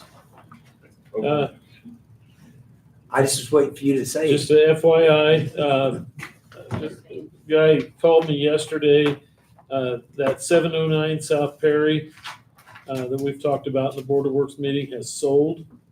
And he wanted to know if we had, plans to tear that down. I said, not if you bought it. I said, it's yours, tear it down. So he's gonna get it tore down, and that way we don't have to deal with it. We don't have to put a tax lien on it or anything like that. And he's gonna come to the next Board of Works meeting and tell us where he's at on getting that done. So I thought that was a win-win for us. Seemed like there was one other thing. Oh, I was gonna tell you, Judd, there's a property in town that I ran across the other day that's zoned R2 that has 3 apartments in it. Is that something that we can just send them a letter, tell them they're not in compliance, or? It's a nuisance. At that point, it violates the zoning code, so it's deemed a nuisance. Okay, I'll get that address to you and the property owner. I looked it up in Beacon the other day. Okay. The last thing I have is, and I just touched on this with Eric Smith from HWC, Wabashi Park. The estimates came in a little bit higher than what the budget was. So it looks like we're probably gonna have to cut a couple more things maybe out of that project down there. We're not getting a whole lot for our money here up front, but it's probably gonna be the basketball court that's gonna have to go down there in order to keep that project moving unless we can find some more money for that. So right now, what is still in that we can do? Basically the basketball court and the kids park. The pickleball courts. No, that's gone. Really? Wait, what? That pickleball court left a long time ago. So we've got dog parks, we've got Dog amphitheater. park's gone. We took, What the heck is What- going the- down there? What are we We took- getting? we took the pickleball court and the dog park out because they Oh, were there was not, still gonna be 3 pickleball courts. no. Because originally there was gonna be 4, then we got rid of 1. What is going down there? What was gonna happen was that we were gonna have to do away with the kids park. And there was no way that I was gonna say that I did away with the kids park in lieu of for pickleball court. Yeah. And I'll go on record for saying that. Okay, so they're right on, That's so right now, okay, the Kids pickleball Park, people talk to you. I know so Kids Park is gonna go down there, and what else is gonna go down there? the basketball court was supposed to go in along with that. We were putting the amphitheater, the dog park on hold. Okay. And And the high school. We just, Oh, good. What's going down there? Just a kids park? kids park right now, it looks like that's all we're gonna be able to. But that's all afford. we're getting for $600,000. That and the side improvements, yeah. That, we've got to revisit this, because that's Yeah. bullshit. It's, That's. Oh my I'm not- gosh, I'm not in- that's I'm not in awful. agreement of that. I mean, we've Yeah. scratched everything on the whole Here's, project, here's so. what Keep HWCC in mind, you did. spent $250,000 on the little bit of play equipment up at Ravine Park. So put Yeah, that it in doesn't go perspective. very Well, far. I'd rather scratch the kids' park, depending on what the budget is for that, and get something else, because I dog would park, say dog scratch it park all. I could spend 600,000. I mean, dog What? park's gonna get utilized more, or an amphitheater more than a kid, another kid's park. in my opinion.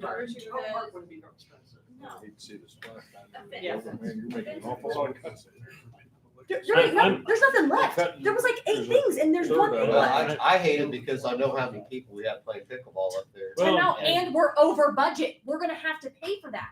We're gonna pay more on that. And then that court's not good because it keeps peeling all. So we're, The good news is though that the school has told me they're gonna have 6. Yeah, that's what Denise just told me, so that's good. At And, least I have a everyone out to place. high school. and when they're not using them for tennis, we can use them for pickleball. How about say there's a whole community that would be really disappointed if they don't have a pickleball court. I know. They're being. But I wasn't gonna be the guy to sit up here and say, you care more about people playing pickleball than you do our kids. I'm not gonna be that guy. No, I agree. No, No, but I we do agree. have other kids' equipment everywhere. We don't really have pickleball courts. Mayor, we've watered that down so much that it's almost taking any of the real benefit away. I mean, I'd rather, Just use that money for the light poles downtown. There you go. no, I mean, I wish we could. You can. we have You can, basically Larry. taken this to where we have, I'm not. It's crazy how much we thought we could do, and now You it's whittled can't. down to this. You can't. It's not really, I mean. It's down the to council site earmarked improvements, funds. drawings, and a basketball No, court. no. No, we're doing a basketball court now. It's literally, you're getting That's right. play equipment, period, and you're gonna pay more money. You gotta add more to it. So the $650,000 that we had, you're gonna get play equipment, and you're gonna pay more, 50 more thousand. Second girl, second. That is dumb. That is stupid. What kind of materials are they making out of it? Gold? 700,000? No, that's really not, that's not good. No, I get it. I wouldn't say that either, Larry. I would be the first person, I would not. I'm not gonna do that. And I'm No, not gonna say, I'm not gonna put in a dog park over the kids. No, Kids I- gotta come first. I get it. I agree. And really, that's a good area where they're gonna put the kids' park. I mean, that's kind of But- dedicated. Well, if you I have get people it. down there camping and things, it's gonna give the kids something to do up away from the river. And that's not to say that these other things won't Lots of come as we questions. get more money, but they're gonna be in phase 2 or 3. Well, okay, why are we putting plants in? They're imported, they're special plants, they're special limestone, they're special, I mean, all of it's engineering and drawings and site layout, and then you get, 10%. I'm That's gonna go what with you the want. cheapest bid. And you have listed here, I'm just, planting soil, $4,200. We don't need that. Why, we don't need that. Here's some perennial plants for $4,500. Here's some type of deciduous tree for I hope I said that right, $3,100. Oh no, here's a better one, guys. Or ornamental grass, $10,000. I'm not done. Maintaining traffic. What is that? Because it's also $10,000. Yeah, we told them to take that out. Sign, We don't- accessible parking, $1,000. I don't think I need a sign. How much It's is the parking. dog park? It's parking. We know it. It is not listed on here. Because it's not listed on here at all. Because this need a fence for a small. Yep. We took it out. Hey, Kaylee, what did you say before the meeting to me? I know. Listen, this is It's gonna get dumb. washed out anyway. Yeah. You're right. Water doesn't go over to that side. Drinking fountain. At least not that What's riprap? Okay, that's not right. Okay, What's so expensive? I make a motion, we adjourn. I've got a motion to adjourn. Do I have a second? I'll second. All in favor? Aye. Where's the limestone going? I'm gonna vote, but I'll vote. What's limestone? I was wondering about that. I mean. Well,